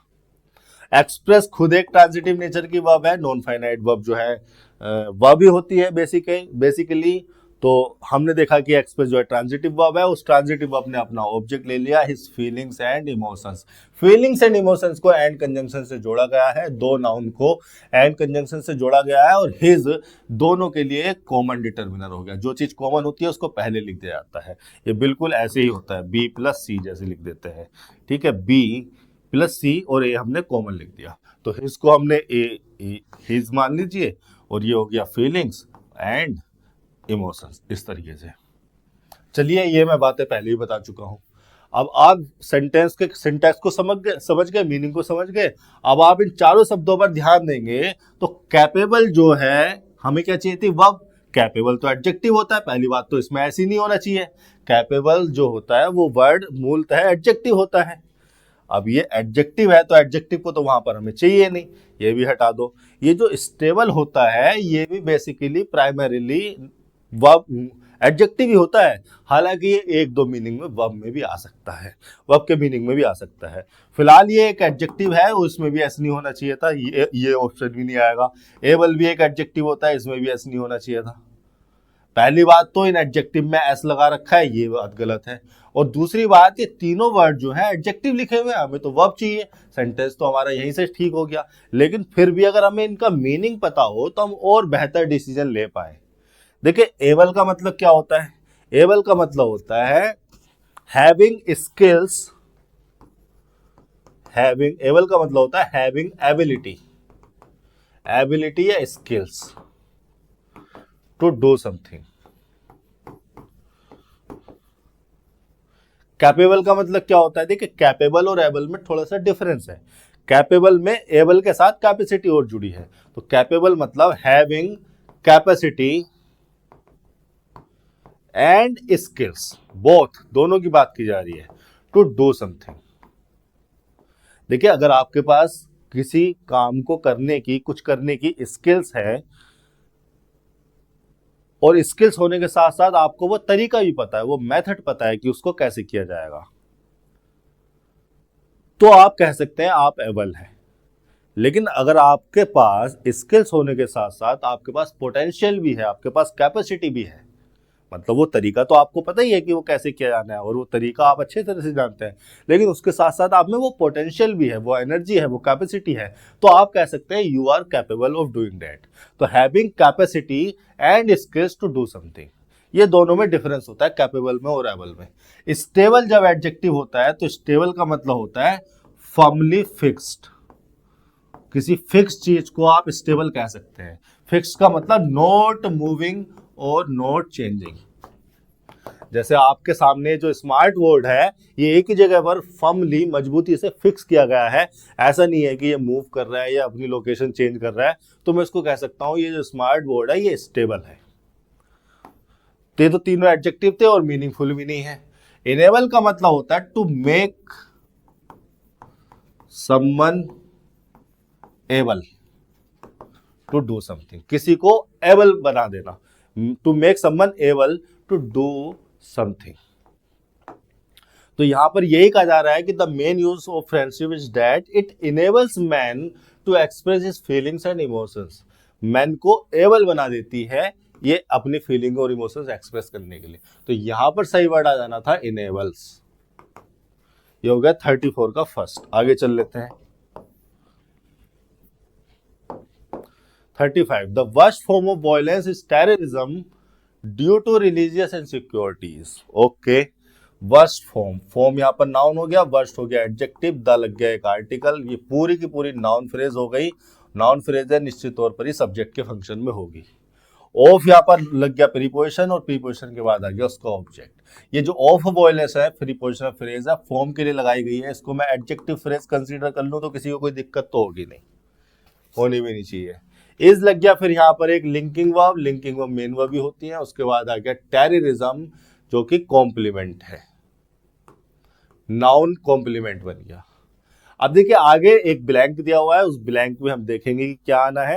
एक्चुअली में ये जो ब्लैंक में है चारों ऑप्शन में से कोई एक आना है और चारों ऑप्शन जो दिए हैं वर्ब की थर्ड फॉर्म दिए है, ठीक है, सेकंड फॉर्म या थर्ड फॉर्म दिए है। मतलब रिप्रेस भी वर्ब है, क्वेल भी वर्ब है, इवोक भी वर्ब है, हार्ट भी वर्ब है। जब प्रीवियस ईयर की वोकैब का रट्टा मारोगे ना तो इतना सेंस आ जाएगा, जब 100-200 सेंटेंस कर लोगे तो इतना सेंस आ जाएगा, वर्ड्स देख कर पता लगने लगेंगे। और किसी जो भी वर्ड सामने आए उसके फंक्शन को और उसके पार्ट ऑफ स्पीच को देखा करो, किस कंटेक्स्ट में किस मीनिंग में यूज किया जाता है, ये सब देखा करो। तो ये चारों जो है वर्ब लगी है, या तो सेकंड फॉर्म है थर्ड फॉर्म है, इतनी बात तो पक्की है। यानी कि यहां पर देखिए सेकंड फॉर्म आने का तो कोई मतलब ही नहीं है, लेकिन यहां पर थर्ड फॉर्म आ सकती है पास्ट पार्टिसिपल बनकर, यानी कि एडजेक्टिव बनकर, इसलिए सेकंड फॉर्म नहीं एक्चुअली में थर्ड फॉर्म लिखी है, ठीक है। अब देखिए नाउन यहां पर लिखा हुआ है, उसके बाद हम कह रहे हैं कि यहां पर एडजेक्टिव आ गया। क्यों आ गया? क्योंकि आगे जो प्रीपोजिशन है और इस प्रीपोजिशन के बाद जो ऑब्जेक्ट लिखा हुआ है रिलीजियस इनसिक्योरिटीज, नाउन और रिलीजियस एडजेक्टिव। ये जो नाउन फ्रेज है रिलीजियस इनसिक्योरिटीज, ये ड्यू टू प्रीपोजिशन का ऑब्जेक्ट है। तो ये जो प्रीपोजिशनल फ्रेज है ये उस नाउन के लिए ना आके उस एडजेक्टिव के लिए आई है, इसीलिए एडजेक्टिव को नाउन के बाद में लिखा गया। ये कॉन्सेप्ट मैंने अभी पिछले एक सेंटेंस में बताया था। लेकिन यहां पर क्या आना चाहिए? रिप्रेस्ड, क्वेल्ड, इवोक्ड या हॉल्टेड। इन चारों शब्दों के मीनिंग जो है एक बार समझ लेते हैं, फिर आगे चलेंगे। शब्दों के मीनिंग, इन चारों शब्दों के मीनिंग समझते ही आपको सेंटेंस में पता लग जाएगा कि क्या मीनिंग का वर्ड हमें, किस मीनिंग का पास्ट पार्टिसिपल हमें चाहिए था। पहला क्या वर्ड था हमारा? रिप्रेस। देखिए रिप्रेस का मतलब होता है, रिप्रेस वर्ब होती है, ट्रांजिटिव नेचर की वर्ब है। रिप्रेस का मतलब होता है टू सप्रेस द फीलिंग्स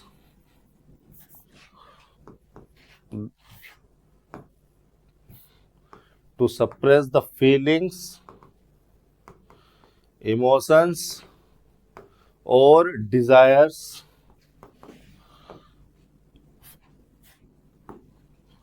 और थॉट्स, आइडियाज, ठीक है। To suppress the feelings, emotions, desire और थॉट्स और आइडियाज ऑफ समवन और योरसेल्फ। अपने खुद के भी अगर आइडियाज को, फीलिंग्स को आप दबा रहे हो तो आप क्या कर रहे हो? रिप्रेस कर रहे हो। यह ऐसे लिख सकता था मैं इस बात को, to not allow yourself to not allow yourself or someone to express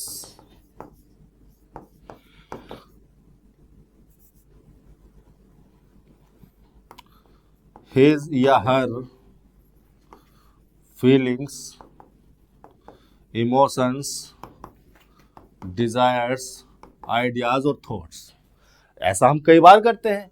हमारा कोई दोस्त हमसे कुछ कहना चाहता है, वो अपने फीलिंग्स को, अपने इमोशंस को बताना चाहता है, हम उसको डांट देते हैं या हम उसको रोक देते हैं या हम उसको क्रिटिसाइज करने लगते हैं, चिढ़ाने लगते हैं, गालियां देने लगते हैं, वो फिर नहीं बता पाता। कई दोस्त मजाक उड़ाने लगते हैं, अंट बोलने लगेंगे। तो हमने क्या किया, उनकी फीलिंग्स को, उनके इमोशंस को सप्रेस कर दिया, यानी कि रिप्रेस कर दिया। इस मीनिंग को कन्वे करने के लिए रिप्रेस को यूज किया जाता है। दूसरा वर्ड था हमारा क्वेल, QUEL।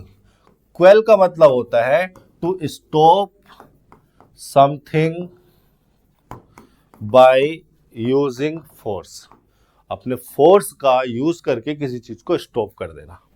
मेटाफोरिकल सेंस में होता है ये, ऐसा नहीं कि आप किसी ट्रेन को या बस को स्टॉप कर रहे हैं अपने फोर्स का इस्तेमाल करके तो आप उसको क्वेल कर रहे हैं। ये भी टू रिप्रेस का ही सिनोनियम माना जाता है। टू रिप्रेस का सिनोनियम ही है। किसी के थॉट्स, किसी के आइडियाज को, किसी चीज को अगर आपने स्टॉप कर दिया फोर्स का यूज करके, तो आपने उसको क्वेल कर दिया। फिर एक वर्ड था हॉल्ट, HALT, हॉल्ट। हॉल्ट का मतलब भी टू स्टॉप ही है, to stop something from moving या डूइंग समथिंग। कोई कुछ कर रहा है, आपने उसको स्टॉप कर दिया, आपने हाल्ट कर दिया उस प्रोसेस को। या कोई चीज मूव कर रही है, आपने उसको रोक दिया, आपने क्या कर दिया, हाल्ट कर दिया। या कोई प्रोसेस हो रही है, आपने उसको वहीं बीच में रोक दिया। आपने कोई प्रोसेस हैपनिंग मतलब घटित हो रही है, आपने उसको रोक दिया, आपने उसको हाल्ट कर दिया। मान लो कि कोई बस है, वो जा रही है, यहाँ पर आपने कोई बैरियर लगा दिया, तो आपने उसकी मूवमेंट को हाल्ट कर दिया या उसको बस को रोक दिया। हाल्ट इस मीनिंग को कन्वे करता है। फिर एक और वर्ड आपके सामने आया, एक और वर्ब आपके सामने आई, इवोक। इवोक, इवोक का मतलब होता है, इवोक भी जो है ट्रांजिटिव नेचर की वर्ब है। ट्रांजिटिव वर्ब यहाँ पर लिख देता हूं, इसके बाद ऑब्जेक्ट ही आएगा। इवोक का मतलब होता है to make someone remember something. Remember something. मान लो आपके साथ, आपके किसी दोस्त के साथ कोई घटना घटित हो गई, कहीं पर उसके साथ कोई दुर्घटना या कोई भी घटना, कोई भी इवेंट हो गया, आपने उसको उस चीज की याद दिला दी। आपने क्या कर दिया, उन मेमोरीज को इवोक कर दिया उसके दिमाग में। ठीक है, इस मीनिंग को कन्वे करने के लिए इवोक को यूज किया जाता है। या फिर to make someone feel an emotion. To make someone feel an emotion, किसी पर्सन को, आपका दोस्त भी हो सकता है, आपकी ऑडियंस हो सकती है, आपका स्टूडेंट हो सकता है, उनको इस तरह के शब्द बोलना या इस तरह की चीजें उनके सामने करना कि वो एक स्पेसिफिक इमोशन को फील करने लग जाए, वो उस वे में फील करने लग जाए। ठीक है, जैसे जो पोएट होते हैं, जो कवि होते हैं, चाहे वो संयोग रस के हों या वीर रस के हों, वो अपने शब्दों को इस तरह से आपके सामने रखते हैं कि आप कई बार उनके सामने रो पड़ते हैं। आप उस तरह के इमोशन को फील करने लगते हैं जो कि अपने शब्दों के द्वारा वो करवाना चाहते हैं। तो अगर आप वापस सेंटेंस पर आएंगे तो आप देखेंगे कि इस सिचुएशन में आप यहाँ पर टेररिज्म को रिप्रेस नहीं कर रहे हैं, क्वेल नहीं कर रहे हैं, हर्ट नहीं कर रहे हैं। यहाँ पर बोला जा रहा है the worst form of violence is terrorism due to religious insecurities. Due to लगाया जाता है किसी रीजन को रिफर करने के लिए। तो ये जो टेररिज्म है, इसके रिप्रेस होने का रीजन रिलीजियस इनसिक्योरिटीज है। अगर मैं यहाँ पर रिप्रेस लिख दूं, यहाँ पर रिप्रेस लिख दूं, तो इसके रिप्रेस, क्वेल और हाल्ट लगभग एक ही सिमिलर मीनिंग को रिफर कर रहे हैं। स्टॉप के सिमिलर मीनिंग को रिफर कर रहे हैं, एक तरह से ये मान लो। तो क्या टेररिज्म को स्टॉप करने का रीजन है रिलीजियस इनसिक्योरिटीज? नहीं, टेररिज्म जो एक इमोशन कहा जा सकता है इस सिचुएशन में, उसको इवोक करने का रीजन है रिलीजियस इनसिक्योरिटीज। तो यहां पर क्या आना चाहिए था, evoked. The worst form of violence is terrorism evoked due to religious insecurities. ऐसा कहा जाता है ना, बहुत सारे पॉलिटिकल लीडर होते हैं आपको रिलीजियस इनसिक्योर बताकर आपके अंदर टेररिज्म जैसे इमोशंस को इवोक करने की कोशिश करते हैं। भाइयों और बहनों, दोस्तों और मित्रों, ये और वो, आपका धर्म खतरे में है, ठीक है, इस तरह से करिए, उस तरह से करिए, तो ये आपके दिमाग पर असर डालने के लिए, उस तरह के इमोशन को इवोक करने के लिए, अब चाहे वो किसी भी पर्पस के लिए करें, ये उनका अपना वेस्टेड इंटरेस्ट हो सकता है, लेकिन होता यही है। तो यहाँ पर थर्ड ऑप्शन होना चाहिए था 35 का third, evoked. 36, the sound which is 2 ears comes in the form of A melody. Sound यहाँ पर नाउन हो गया, द हो गया आर्टिकल, पूरी की पूरी एक नाउन फ्रेज हो गई जो कि सब्जेक्ट के फंक्शन में है। विच यहाँ पर रिलेटिव प्रोनाउन की तरह लगा हुआ है, इसके लिए एंटीसीडेंट हो गया द साउंड। क्योंकि साउंड सिंगुलर था तो विच को भी सिंगुलर ही कंसीडर करोगे। इज यहाँ पर क्या हो गई, मेन वर्ब हो गई, जो कि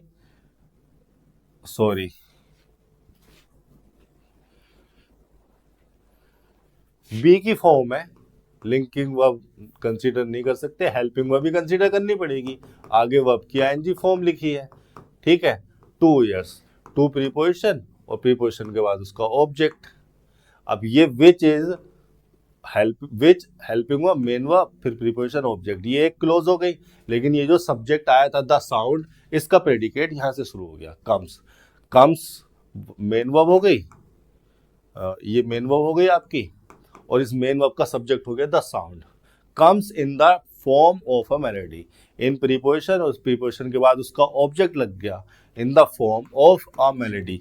form of a melody, of a melody, ये जो नाउन फ्रेज है ये इस फॉर्म के लिए लग गया। देखिए मेलोडी का मतलब होता है a sweet and pleasant arrangement of sounds. Melody का मतलब अगर मैं बताऊं तो a sweet and pleasant arrangement of sounds. किसी भी इंस्ट्रूमेंट का यूज करके आप साउंड्स को, साउंड वेव्स को इस तरह के अरेंजमेंट में रख दो कि वो सुनने वाले को स्वीट लगे, प्लीजेंट लगे, तो साउंड, उस अरेंजमेंट ऑफ साउंड को, उस सीक्वेंस ऑफ साउंड्स को मेलोडी कहा जा सकता है। A sweet and pleasant arrangement of sounds. तो क्या कहा जा रहा है, the sound which is 2 ears comes in the form of a melody. ऐसा साउंड जो ईयर्स को सूथिंग हो, फिजिंग हो, बजिंग हो, रेजिंग हो, उसको मेलोडी कहा जा सकता है। किस तरह के साउंड को हम मेलोडी कह सकते हैं, ठीक है। सूथ का मतलब होता है इसका, ये तो बहुत आसान है क्योंकि बाकी के जो ऑप्शन दिए गए हैं अगर उनके मीनिंग आपको पता है तो आप बता दोगे, ठीक है। सूथ एक वर्ब होती है और इसका मतलब होता है मेक समवन फील काम। काम मतलब पीस, प्लीजेंटनेस से रिलेट किया जा रहा है। तो the sound which is soothing 2 ears comes in the form of a melody, यानी कि वो साउंड जो कि कानों के लिए पीसफुल हो, which is soothing 2 ears comes, उसको मेलोडी की फॉर्म में ले जा सकता है। बाकी ऑप्शन के मीनिंग आपको नहीं पता होंगे, मैं बता देता हूँ। फिजिंग, देखिए आपने कभी कोल्ड ड्रिंक या सॉफ्ट ड्रिंक पी हो, आपने कभी कोल्ड ड्रिंक या सॉफ्ट ड्रिंक पी हो, तो अगर आपने उसको किसी गिलास में पलटा हो या बियर वगैरह को किसी गिलास में पलटा हो तो ये बबल्स बन जाते हैं। इन बबल्स की वजह से ना एक साउंड जनरेट होती है, एक साउंड क्रिएट होती है, उस साउंड को कहा जाता है फिजिंग साउंड। अब ये फिजिंग नाउन भी हो सकता है अगर मैं इसको एक साउंड की तरह लूँ तो। अब ये वर्ब की आईएनजी फॉर्म है तो ये प्रेजेंट पार्टिसिपल या मेन वर्ब भी कही जा सकती है। वर्ब की आईएनजी फॉर्म है, नाउन किसी एक्टिविटी का नाम भी हो सकता है। तो फिजिंग साउंड वो साउंड होती है जो कि इन वोवेल्स की वजह से जनरेट होती है। कभी किसी कोल्ड ड्रिंक को या बियर को गिलास में पलट के देखना। आगे चल लेते हैं। बजिंग, बजिंग साउंड, देखिए कोई भी जब बी होती है, मधुमक्खी होती है, जब वो उड़ती है तो उसके फड़फड़ाने की जो आवाज होती है बहुत ही ध्यान से आपको सुननी पड़ेगी, उस साउंड को बजिंग साउंड कह सकते हैं। या कभी आपके सामने आप आराम से सो रहे हो, ये एग्जाम्पल से तो सब रिलेट करेंगे। कभी आप सो रहे हो आराम से और कोई मच्छर आपके कान के आसपास आवाज करे तो उस मच्छर की जो साउंड होती है वो बजिंग साउंड होती है। तो ऐसा तो है नहीं कि ये फिजिंग साउंड को और बजिंग साउंड को मेलोडी की फॉर्म में लिया जा सकता है। ठीक है, ये ऑप्शन तो वैसे ही गलत हो गए। ठीक है, रैजिंग का मतलब कुछ अलग है। रैजिंग बना है रैज से, रैज एक वर्ब है, इसका मतलब है टू टीज समवन प्लेफुल्ली। तो ये भी out of context, out of meaning word हो गया। सही वर्ड था आपका 36 का फर्स्ट ऑप्शन। आगे चल लेते हैं 37 पर।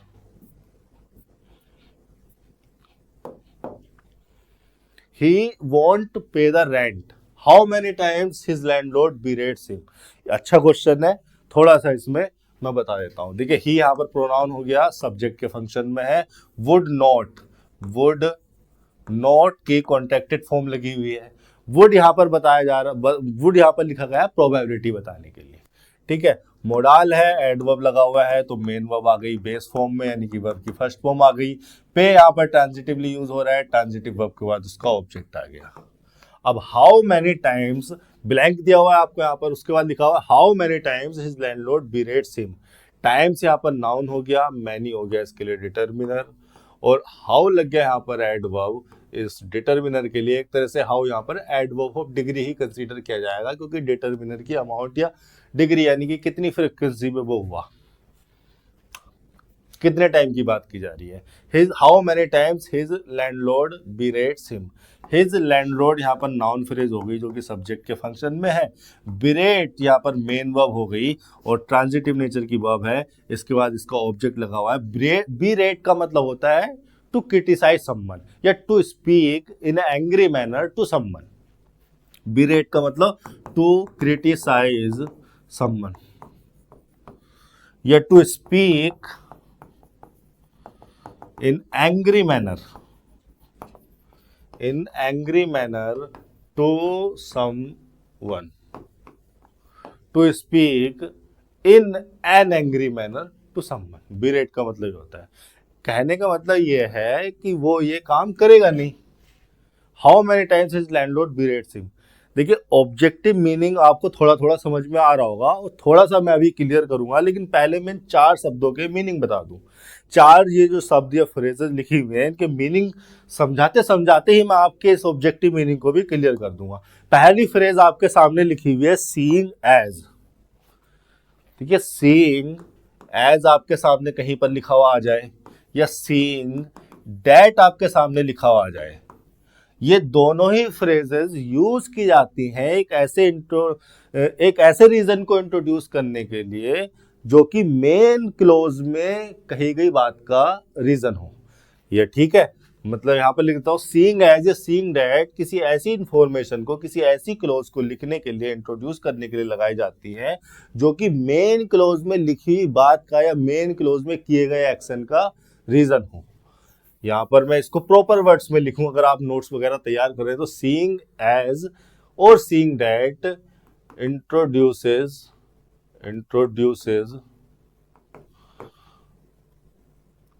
a clause या information which is a reason for what you are saying or doing in main clause। Main close में आप कुछ कह रहे हैं या आप कुछ कर रहे हैं, उसके रीजन को इंट्रोड्यूस करने के लिए सीइंग एज या सीइंग डैट लिखी जाती है। तो ऐसा तो है नहीं कि यहां पर आप वो रेंट पे नहीं करेगा तो इसके रेंट पे ना करने का रीजन ये है हिज लैंडलॉर्ड बिरेट्स हिम, उसके रीजन को तो यहाँ पर रिफर किया नहीं जा रहा, जबकि ये तो अपोजिट रीजन लिखा है। अगर कोई बिरेट कर रहा है, कोई आपसे गुस्से में बोल रहा है, तो आपको रेंट पे करना चाहिए, लेकिन ही प्रोबेबली जो भी पर्सन है प्रोबेबली रेंट पे नहीं करेगा, ये कहा जा रहा है। ये ऑप्शन तो आपका हट गया, ये ऑप्शन तो उस ऑब्जेक्टिव मीनिंग को कन्वे कर ही नहीं था। हाउएवर और ऑल्दो लगभग सिमिलर मीनिंग में होते हैं, हालांकि कंटेक्चुअल डिफरेंस है दोनों में। मैं दोनों को यहाँ पर बता देता हूँ इन शॉर्ट। बाकी तो हम कंजंक्शन चैप्टर में सीखेंगे ही, या इन दोनों से रिलेवेंट कोई आपके सामने सेंटेंस आ जाए तो मैं बताऊंगा ही। हाउएवर जो है कॉन्ट्रास्टिंग नेचर की इंफॉर्मेशन को देने के लिए, कॉन्ट्रास्टिंग या कॉन्ट्राडिक्टरी इंफॉर्मेशन को जोड़ने के लिए ही लगाया जाता है, इंफॉर्मेशन को जोड़ने के लिए ही लगाया जाता है, या यूं कहिए कि ये अपोजिट रीजन को बताने के लिए लगाया जाता है, अपोजिट रीजन को बताने के लिए लगाया जाता है, या इसका मीनिंग हो सकता है इन वट एवर वे, वे मतलब मैनर।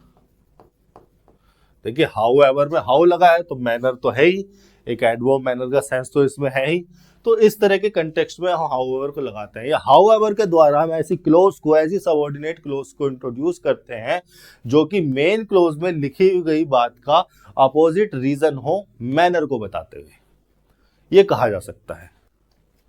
हालांकि कॉन्ट्रास्टिंग या कॉन्ट्राडिक्टरी इंफॉर्मेशन को जोड़ने के काम में आता है, मैनर को नहीं भी बताता तो भी हम जो है कॉन्ट्रास्टिंग नेचर की इंफॉर्मेशन को जोड़ देते हैं। ऑल दो या दो आपने कई बार लिखा हुआ देखा होगा, ऑल दो के बारे में भी यही बातें सेम है।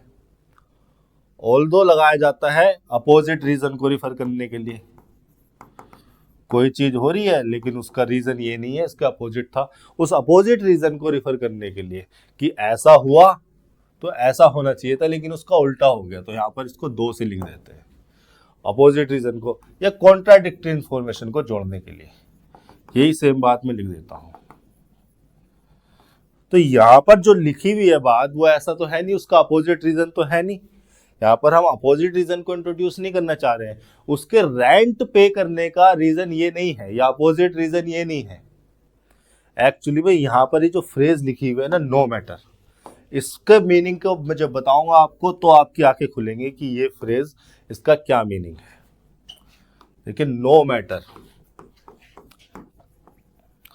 नो मैटर को मैं कह सकता हूं एक तरह से ये भी इडियोमेटिक एक्सप्रेशन है, इडियोमेटिक एक्सप्रेशन है, लेकिन ये क्या है, एक एडवर्ब फ्रेज है, एडवर्ब फ्रेज है। और ये जो नो मैटर है ये आपको लिखी हुई मिलेगी इस तरीके से, no matter how, no matter what, ये इसकी स्ट्रक्चर रहती है, नो मैटर वेयर, या नो मैटर और कोई भी वर्ड हो सकता है, इस तरह से स्ट्रक्चर में रहती है। अब देखिए नो मैटर लगाई क्यों जाती है, स्ट्रक्चर ये रहती है, स्ट्रक्चर को भी मैं बता दूंगा। नो मैटर एक एडवर्ब फ्रेज है और ये लगाई जाती है ये बताने के लिए, या ऐसी क्लोज को इंट्रोड्यूस करने के लिए हम नो मैटर को लिखते हैं, या कोई ऐसी क्लोज या कोई एक ऐसी इवेंट या कोई एक ऐसा एक्शन जिसका मेन क्लोज वाले एक्शन पर कोई असर नहीं होना, कोई ऐसा इवेंट, कोई ऐसी इंफॉर्मेशन, कोई ऐसा एक्शन जिसका मेन क्लोज वाले एक्शन पर कोई असर नहीं होना, ऐसी क्लोज से पहले हम नो मैटर को लिख सकते हैं। ठीक है, मैं यहां पे लिख दूं कि नो मैटर को लगाया जाता है किसी ऐसी इंफॉर्मेशन, ऐसी बिल्कुल इन्हीं शब्दों में लिखूंगा, देखिए रूल्स रेगुलेशन में लिखवाता नहीं हूं, जो दो चार चीजें मुझे मेरी ऑब्जर्वेशन के हिसाब से मुझे समझ में आती है तो वो मैं दो चार पॉइंट यहां पर लिखा देता हूं, इनको समझ लिया करो। नो मैटर को यूज किया जाता है ऐसी इंफॉर्मेशन, इवेंट, एक्शन से पहले जो जिस इंफॉर्मेशन, इवेंट या एक्शन का असर मेन क्लोज पर नहीं होना, जिस इंफॉर्मेशन, इवेंट या एक्शन का मेन क्लोज पर कोई असर नहीं होना। ठीक है, देखिए इनके स्ट्रक्चर को समझने की बात करें तो हम देखेंगे कि नो मैटर जो है एडवर्ब फ्रेज हो गई, अभी जो हाउ है ये एडवर्ब के फंक्शन में है, इसके साथ साथ ये कंजंक्शन के फंक्शन में भी रहता है, हाउ के बाद कोई क्लोज ही लिखी होगी, ठीक है, जैसे आपके सेंटेंस में लिखी है हाउ मेनी टाइम्स, इस तरीके से, तो हाउ यहाँ पर कंजंक्शन की तरह भी काम कर रहा है और इसके लिए जो है एडवर्ब भी हो रहा है। उसी तरह से अगर आपके सामने व्हाट लिखा हुआ आ जाए, नो मैटर व्हाट, तो ये तो एडवर्ब हो गया। और ये जो व्हाट है प्रोनाउन है, प्रोनाउन है तो सब्जेक्ट या ऑब्जेक्ट हो रहा होगा। डिटर्मिनर भी हो सकता है, तो डिटर्मिनर होगा तो किसी नाउन से पहले लगा होगा। इसके साथ साथ ही कंजंक्शन के फंक्शन में भी होगा, यहाँ कोई क्लोज लिखी होगी। इसी तरह से वेयर, नो मैटर तो एडवर्ब हो गया। वेयर क्या है? एडवर्ब है, एडवर्ब प्लेस है, यानी कि किसी प्लेस को ही रेफर कर रहा होगा। लेकिन वेयर इसके साथ साथ कंजंक्शन भी होगा, यहाँ पर कोई क्लोज लिखी होगी। तो नो मैटर को इन सारी क्लोज से पहले लिखा जा रहा है। इसका मतलब ये सारी इंफॉर्मेशन, सारे इवेंट, सारे एक्शन, ऐसे इवेंट, ऐसे एक्शन है जिसका मेन क्लोज वाली एक्शन पर, मेन क्लोज वाले एक्शन पर कोई असर नहीं हो रहा। कहने का मतलब ये है कि मेन क्लोज में जो सिनेरियो है, मेन क्लोज में जो एक्शन है, मेन क्लोज में जो इवेंट है, वो ऐसे का ऐसा ही होगा, वो हर सिचुएशन में वैलिड है, चाहे नो मैटर वाली क्लोज में कुछ भी हो जाए। इस तरह के कंटेक्स्ट आपको दिया जा रहा है नो मैटर की सिचुएशन में। तो यहां पर इसी मीनिंग को कन्वे करने की कोशिश की गई है। He would not pay the rent no matter how many times his landlord berates him. यानी कि ये वाली जो इंफॉर्मेशन है, या ये नॉट पेइंग द रेंट वाला जो एक्शन है, ये ऐसे का ऐसे ही होगा, ये हर सिचुएशन में वैलिड होगा। इस बात से कोई फर्क नहीं पड़ता कि उसका लैंडलॉर्ड उसको कितनी बार बेरेट कर रहा है। नो मैटर यहां पर आ जाना था।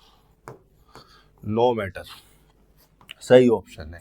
बाकी के सारे ऑप्शन इस ऑब्जेक्टिव कंटेक्स्ट को सेटिस्फाई नहीं कर रहे हैं, उस मीनिंग को कन्वे ही नहीं कर रहे हैं। आप चाहे तो लगा कर देख लेना घर पर बैठ के। 37 हो गया, 38 हो गया। 38 पर आ जाते हैं। The lecturer did not see her again a new besides never more. बहुत ही अच्छे एडवर्ब आपके सामने लिखे हैं, और इतने सही एडवर्ब लिखे हैं कि अगर आप इनके मीनिंग को जानोगे तो आपको एक्चुअली पता लगेगा कि इंग्लिश को समझकर पढ़ना कितना जरूरी है। रूल्स रेगुलेशन से बाहर की चीज क्यों है इंग्लिश लैंग्वेज। ठीक है, द लेक्चरर यहाँ पर नाउन फ्रेज हो गई, द आर्टिकल लग गया इस नाउन के लिए जो कि सब्जेक्ट है। स्ट्रक्चर तो आसान ही है, फिर भी मेरा काम है समझाना, मैं समझा देता हूँ। डिड यहाँ पर हेल्पिंग वर्ब हो गई, नोट यहाँ पर एडवर्ब लग गया, सी यहाँ पर मेन वर्ब है, और यहाँ पर मेन वर्ब जो है आपकी ट्रांजिटिव नेचर की वर्ब है और ट्रांजिटिवली यूज हो रही है। इसके बाद लिखा है ऑब्जेक्ट। अभी जो चारों के चारों वर्ड आपके सामने लगाए गए हैं, ये एडवर्ब ऑफ फ्रीक्वेंसी लगाए गए हैं।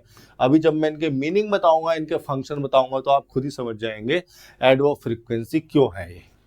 अब यहाँ पर अगेन आना चाहिए, अन्यू आना चाहिए, बिसाइड्स आना चाहिए, नेवर मोर आना चाहिए। देखिए अगेन का मीनिंग अगर हम जानने की कोशिश करें तो अगेन का मतलब होता है one more time, one more time. और वन मोर टाइम जो है, ये अगेन जो है एडवर्ब फ्रीक्वेंसी है, और ये डेफिनेट नेचर की फ्रीक्वेंसी है। डेफिनेट नेचर की क्यों? क्योंकि एक बार और होने की बात की गई है। इनडेफिनेट नेचर की, देखिए फ्रीक्वेंसी का मतलब होता है बारंबारता, और एडवर्ब फ्रीक्वेंसी किसी एक्शन के, किसी वर्ब के फ्रीक्वेंट नेचर को, यानी कि बार बार होने के नेचर को बताते हैं। अब एडवर्ब फ्रीक्वेंसी को भी दो तरीके से कैटेगराइज किया जा सकता है। एक तो डेफिनेट नेचर की फ्रीक्वेंसी हो गई, एक इनडेफिनेट नेचर की एडवर्ब फ्रीक्वेंसी हो गई। इनडेफिनेट नेचर की एडवर्ब फ्रीक्वेंसी ये तो बताती है एक्शन बार बार होगा, एक से ज्यादा बार होगा, कई बार होगा, लेकिन ये नहीं बताती कि कितनी बार होगा। डेफिनेट नेचर की जो एडवर्ब फ्रीक्वेंसी होती है वो ये बता देती है कि एक्शन 2 बार होगा या 3 बार होगा, एक से ज्यादा बार होगा, बार बार होगा, लेकिन 3 बार होगा। जैसे ट्वाइस लिख दो आप, जैसे अगेन लिख दो आप, जैसे थ्राइस लिख दो आप। ये क्या है? थ्राइस में 3 बार होगा, अगेन में 1 बार और होगा, ट्वाइस में 2 बार होगा। तो ये डेफिनेट नेचर की फ्रीक्वेंसी मानी जाती है और इनको सेंटेंस के लास्ट में लगाया जाता है। अन्यथा मुझे आपने कहते हुए सुना होगा कि एडवर्ब फ्रीक्वेंसी है तो मेन वर्ब से पहले लगा दो, लेकिन इस एडवर्ब फ्रीक्वेंसी को, अगेन को अगर हम लगाएंगे तो हम कहाँ लगाएंगे? बाद में लगाएंगे। अभी देखते हैं कि अगेन आना चाहिए, क्या आना चाहिए। अन्यू का मतलब क्या होता है? अन्यू का मतलब होता है अगेन इन अ न्यू और डिफरेंट वे। मतलब कोई एक्शन हो तो अगेन, एक बार हो। अगेन का मतलब क्या? One more time, one more time, one more time in a new और डिफरेंट वे। मतलब कोई एक्शन, कोई वर्ब हो तो अगेन, लेकिन डिफरेंट वे में हो, न्यू वे में हो, नए तरीके से हो। तो क्या यहाँ पर lecturer did not see her new, उसको डिफरेंट वे में देखने की बात की जा रही है यहाँ पर। क्या कंटेक्स्ट ऐसा है, क्या कोई कंटेक्स्ट ऐसा दिया गया है? मुझे तो लग नहीं रहा। देखिए, ऑब्जेक्टिव कंटेक्स्ट को, ऑब्जेक्टिव मीनिंग को समझना बहुत जरूरी है हमें ये पता लगाने के लिए कि चारों वर्ड में से कौन सा सुटेबल मीनिंग है जो यहाँ पर कोऑर्डिनेशन में आ सके या सेटिस्फाई कर सके इस ऑब्जेक्टिव मीनिंग को। बिसाइड्स का क्या मतलब होता है? देखिए, बिसाइड्स प्रीपोजिशन भी हो जाती है और एडवर्ब भी हो जाता है। बिसाइड्स के बारे में मैं शायद पहले भी आपसे किसी लेक्चर में बात कर चुका हूं, अभी मैं आपको बता देता हूं कि ये जो बिसाइड्स है, ये जब प्रीपोजिशन होती है तो इसका मतलब होता है इंक्लूडिंग या इन एडिशन टू। तो हमारे सेंटेंस में इसके प्रीपोजिशन वाले फंक्शन का तो कोई यूसेज है नहीं। इसका एडवर्ब वाला फंक्शन देख लेते हैं। बिसाइड्स जब एडवर्ब होता है तब भी किसी एडिशनल इंफॉर्मेशन को इंट्रोड्यूस करते हुए यूज करते हैं। एडिशनल इंफॉर्मेशन को यूज करने के कंटेक्स्ट में, अरे यार, एडिशनल इंफॉर्मेशन को यूज करने के कंटेक्स्ट में कैसे? जैसे मैंने लिखा एग्जाम्पल के तौर पर, she wants a coffee and some snacks besides. ठीक है, तो बिसाइड्स का मतलब यहाँ पर इन एडिशनल इंफॉर्मेशन को, जब एडिशनल इंफॉर्मेशन कौन सी है हमारी? स्नैक्स। यहाँ तक उसको कॉफी चाहिए थी, लेकिन हमने किसी एडिशनल थिंग को लिखा, एडिशनल ऑब्जेक्ट को लिखा, तो उसके साथ हमने बिसाइड्स एडवर्ब बनाकर लिख दिया। यहाँ पर हम ऑल्सो भी लिख सकते थे, वो भी इसी सिमिलर मीनिंग को कन्वे करेगा। एज वेल भी लिख सकते थे, एज वेल भी इसी मीनिंग में होता है। टू भी लिख सकते थे, टू का, ये चारों ही वर्ड इस कंटेक्स्ट में जो है सिमिलर मीनिंग को कन्वे करने के लिए यूज किए जाते हैं। एक दूसरे के सिनोनियम हो जाएंगे इस सेंटेंस में, इस कंटेक्स्ट में। She wants a coffee and some snacks also. She wants a coffee and some snacks as well. She wants a coffee and some snacks too. या besides. तो इस तरह का फंक्शन होता है। तो ऐसा तो है नहीं कि यहाँ पर कोई पहले कोई इंफॉर्मेशन दी गई होती, तो यहाँ पर पहले कोई इंफॉर्मेशन दी गई होती, एंड कंजंक्शन लगा होता, फिर कोई एडिशनल इंफॉर्मेशन दी गई होती तो हम बिसाइड्स लगा देते। ऐसा तो कोई कंटेक्स्ट है नहीं, तो इसको तो बिल्कुल हटा दो। अन्यू भी गलती हो गया। नेवर मोर पर अगर हम बात करें तो मैं पहले आपको ये बताऊं कि नेवर मोर कोई एडवर्ब तो होता नहीं है, एडवर्ब फ्रेज हो सकती है। लेकिन देखिए, समझ लेते हैं, नेवर मोर को जब मैंने पहले ऑप्शन में देखा तो मैंने उसको देखते ही काट दिया था कि ये होगा ही नहीं। फिर मैंने देखा कि हाँ, गलत तो ये है ही, लेकिन इसमें एक और लॉजिकल है या इसमें एक और गलती है जो या तो करंट पब्लिकेशन ने कर दी होगी या एसएससी ने कर दी होगी। आपके सामने लिखा हुआ है नेवर मोर। नेवर मोर जो है वो एक कंपैरेटिव फ्रेज है, कंपैरेटिव फ्रेज है। और जो एडवर्ब एग्जामिनर आपको देना चाह रहा था या किसी और सेंटेंस में, किसी और कंटेक्स्ट में दिया जा सकता है, वो एक एडवर्ब है नेवर मोर। दोनों में डिफरेंस है, वहां पर वो फ्रेज है, दोनों वर्ड अलग अलग हैं, यहां पर ये एक ही वर्ड है। और इस नेवर मोर का मतलब होता है नेवर अगेन। जैसे एग्जाम्पल के तौर पर मैं लिख सकता हूं, she will trust me never more. फिर मैंने देखिए अलग अलग लिख दिया, इसी वजह से तो मैंने काटा था वो। एग्जाम्पल के तौर पर, she would trust me never more. ठीक है, नेवर अगेन, नेवर अगेन के मीनिंग को कन्वे करता है कि ये चीज अगेन अब कभी नहीं होगी। अब जो हो गया तो हो गया, अब आगे कभी नहीं होगी। या मैं ऐसे लिख सकता हूं, डू इट नेवर अगेन। आपके दोस्त ने या आपके भाई ने कुछ कर दिया, आप उसको कह रहे हैं कि ये चीज अब कभी नहीं, तो do it never again. Never again लिख दो आप, या नेवर मोर लिख दो, never more, do it never more. तो क्या आप इस तरह के एडवर्ब का, क्या आप इस तरह के मीनिंग को कन्वे करना चाह रहे हैं? सेंटेंस में अगर वापस आएंगे, अभी मैं नेवर मोर के बारे में बताऊंगा। सेंटेंस में अगर वापस आएंगे तो एक नेगेटिव आपने यहाँ पर यूज किया हुआ है। जब एक नेगेटिव आपने यहाँ पर यूज कर दिया तो दूसरा नेगेटिव यहाँ पर लगाने की तो आवश्यकता ही नहीं है। तो अगर यहाँ पर नेवर मोर लिखा होता, नेवर मोर लिखा होता यहाँ पर, तो वो ऑप्शन भी गलत हो जाता। लेकिन लिखा क्या है, नेवर मोर लिखा है, यानी कि दोनों वर्ड अलग अलग लिखे हैं। देखिए ये जो लिखा हुआ है नेवर मोर, ये एक कंपैरेटिव फ्रेज है और इस कंपैरेटिव फ्रेज का यूसेज बड़ा ही आसान है।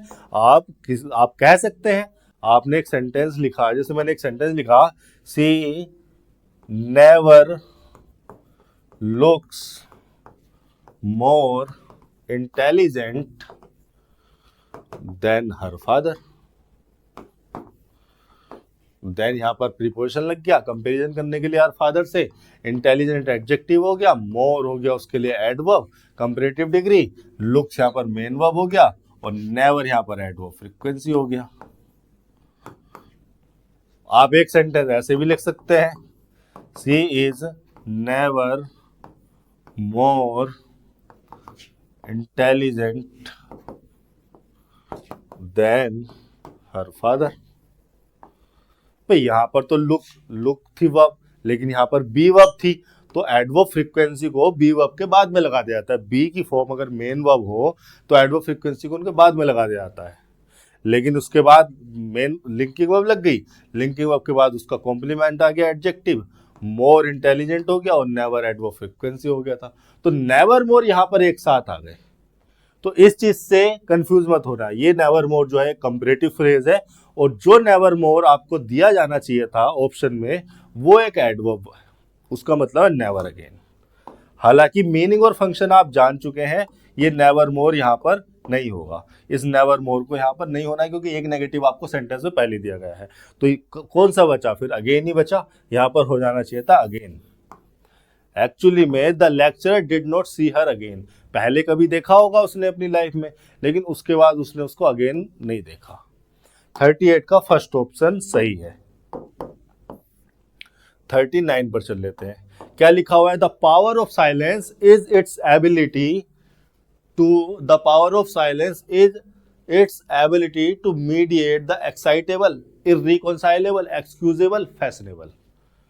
फिर भाई देखिए, मैंने आपसे शुरू में ही कहा था, ये फिल इन द ब्लैंक्स कराते हुए मुझे ऐसा लगा ही नहीं कि मैं ग्रामर पे बहुत ज़्यादा फोकस कर रहा हूँ। सारे के सारे जो ब्लैंक्स है, सारे के सारे जो ऑप्शन हैं, वो प्रीवियस ईयर की वोकैबुलरी से आए हुए हैं। तो आप प्रीवियस ईयर की वोकैबुलरी को जो है कंठस्थ कर लें, उसको याद कर लें, समझ कर पढ़ें, शब्दों को रिलेट करके पढ़ें। फिर भी मेरा काम है यहाँ पर आपको बताना, तो मैं आपको बता देता हूँ। The power of silence is its ability to mediate the excitable, irreconcilable, excusable, fashionable.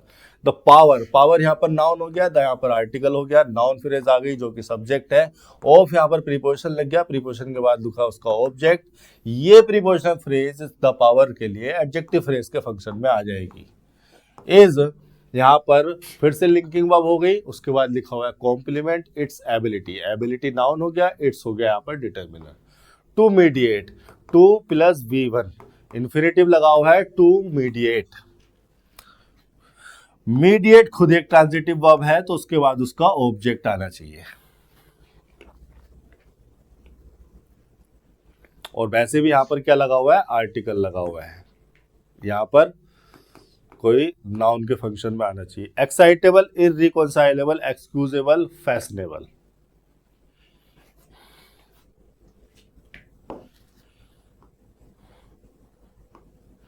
चारों शब्दों के मीनिंग देख लेते हैं।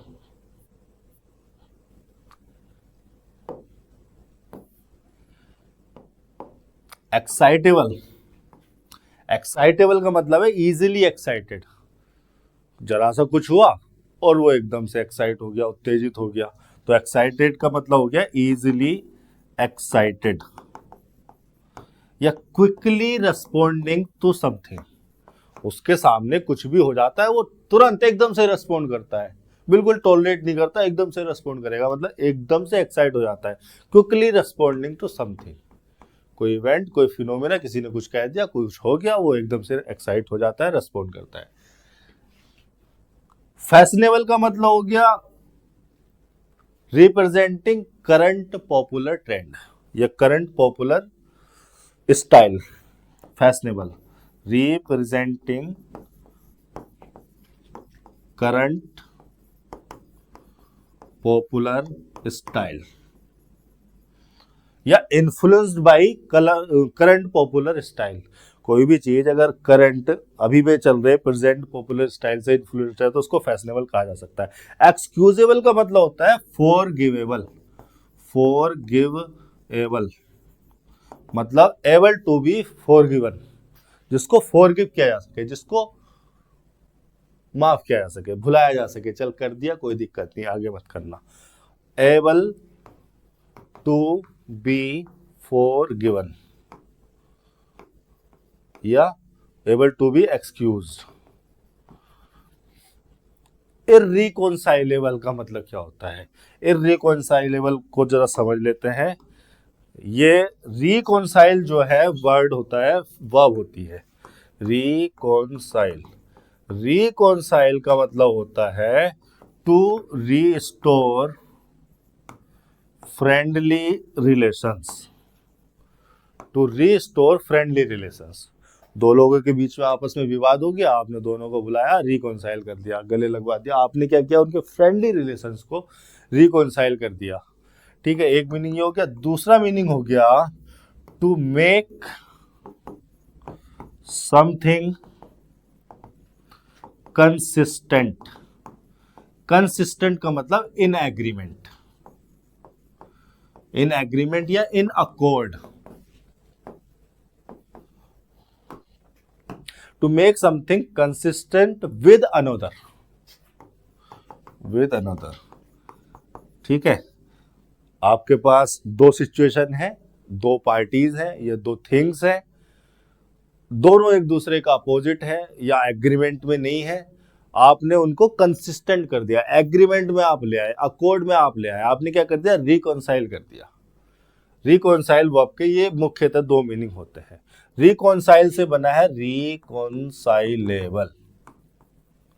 रिकॉन्साइलेबल का मतलब able to be reconciled, able to be reconciled. इसी से बन गया इररिकॉन्साइलेबल। ठीक है, इररिकॉन्साइलेबल। इररिकॉन्साइलेबल का मतलब नॉट एबल टू बी रिकॉन्साइल्ड, जिसको रिकॉन्साइल नहीं कह सकता, जो इतना, जो इस स्टेट में ना हो कि उसको रिकॉन्साइल किया जा सके। Not able to be reconciled. अब देखो, रिकॉन्साइल, इररिकॉन्साइल का मतलब not able to be reconciled, और फैशनेबल का मतलब ये हो गया, एक्सक्यूजेबल का मतलब फॉरगिवेबल, एक्साइटेबल का मतलब इजीली एक्साइटेड। तो क्या कहा जा रहा है? The power of silence is its ability to mediate the excitable या इररिकॉन्साइलेबल। देखिए, मीडिएट का मीनिंग आ रहा है यहाँ पर। मीडिएट का मतलब है, मीडिएट का मतलब है to settle, to act between parties to settle an argument. Mediate का मतलब मध्यस्थता करना या मीडिएटर बनना एक तरह से आर्बिट्रेट करना। मीडिएट का मतलब है बीच में आकर, दो पार्टीज के बीच में आकर सेटलमेंट कर देना, उनके डिस्प्यूट को सेटलमेंट कर देना, उनके बीच में जो डिसअकॉर्ड है, जो डिस्कॉर्ड है, जो डिसएग्रीमेंट है, उसको एग्रीमेंट में लाना मीडिएट का मतलब होता है। तो मीडिएट वह भी एक ऐसी लगी है जिसको अपना मीनिंग कंप्लीट करने के लिए ऑब्जेक्ट के रूप में जो चाहिए वो चाहिए इररिकॉन्साइलेबल। देखिए, इररिकॉन्साइलेबल वैसे तो एक एडजेक्टिव होना चाहिए था, लेकिन यहाँ पर इसको नाउन की तरह कंसीडर किया गया है, इसीलिए इससे पहले आर्टिकल लगाया गया है।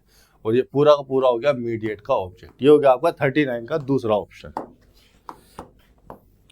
40 पर चल लेते हैं। ये लिखा है आपके सामने, Aryabhata was the first astronomer to state, उसके बाद ब्लैंक दिया गया है आपको, उसके बाद लिखा गया है that the earth is round and its rotates on its axis सिंपैथेटिकली।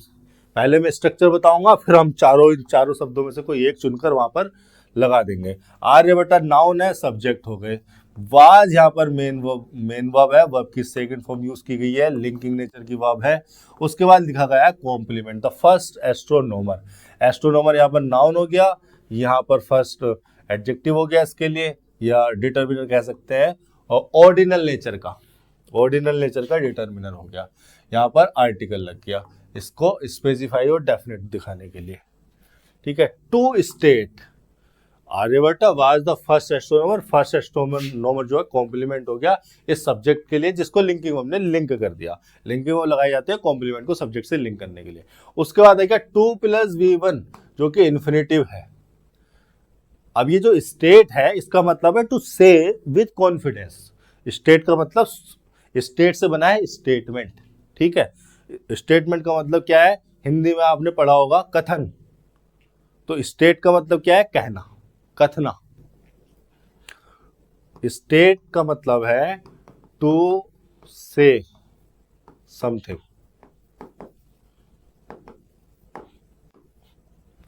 तो Aryabhata was the first astronomer to state. अब स्टेट देखिए, टू स्टेट क्या है, इन्फिनेटिव है। अब ये इन्फिनेटिव है तो इन्फिनेटिव तो नॉन फाइनाइट वर्ब होते हैं, वर्ब का एट्रीब्यूट इसमें है और वर्ब का एट्रीब्यूट रहता है इस वर्ड में। हमने जो है इस वर्ब के लिए, अगर ये ट्रांजिटिव वर्ब है तो हम इसके लिए ऑब्जेक्ट लगा सकते हैं, चूंकि वर्ब है तो हम इसके लिए एडवर्ब भी लगा सकते हैं। भाई एडवर्ब मैनर, प्लेस, टाइम सब कुछ आ सकता है इसके लिए, चूंकि ये मूल रूप से एक वर्ब है। तो वर्ब अगर ट्रांजिटिव नेचर की है तो उसके लिए ऑब्जेक्ट लगा सकते हैं। इनट्रांजिटिव नेचर की वर्ब है तो उसके साथ अगर कोई नाउन प्रोनाउन जोड़ना चाहते हैं तो प्रीपोजिशन जोड़कर लगा सकते हैं, लिख सकते हैं। और चूंकि वर्ब है तो उसके लिए हम एडवर्ब मैनर भी लगा सकते हैं, एडवर्ब प्लेस भी लगा सकते हैं, एडवर्ब टाइम भी लगा सकते हैं। आपके जो ऑप्शन दिए गए हैं इन चारों में एडवर्ब मैनर दिया गया है और उस एडवर्ब मैनर को यहां पर लिखा गया है, उस एडवर्ब मैनर को यहां पर लिखा गया है इस स्टेट वर्ब का मैनर बताने के लिए। और एडवर्ब मैनर क्या होता है, हाउ का रिप्लाई होते हैं। कोई भी एक्शन जब होता है या किया जाता है, कोई भी घटना या कोई भी प्रोसेस जब होती है, की जाती है, कोई वर्ब एग्जिस्टेंस में आती है या लाई जाती है, तो एक मैनर होता है, एक ढंग होता है। उस मैनर को, ढंग को बताने के लिए एडवर्ब मैनर लगाए जाते हैं।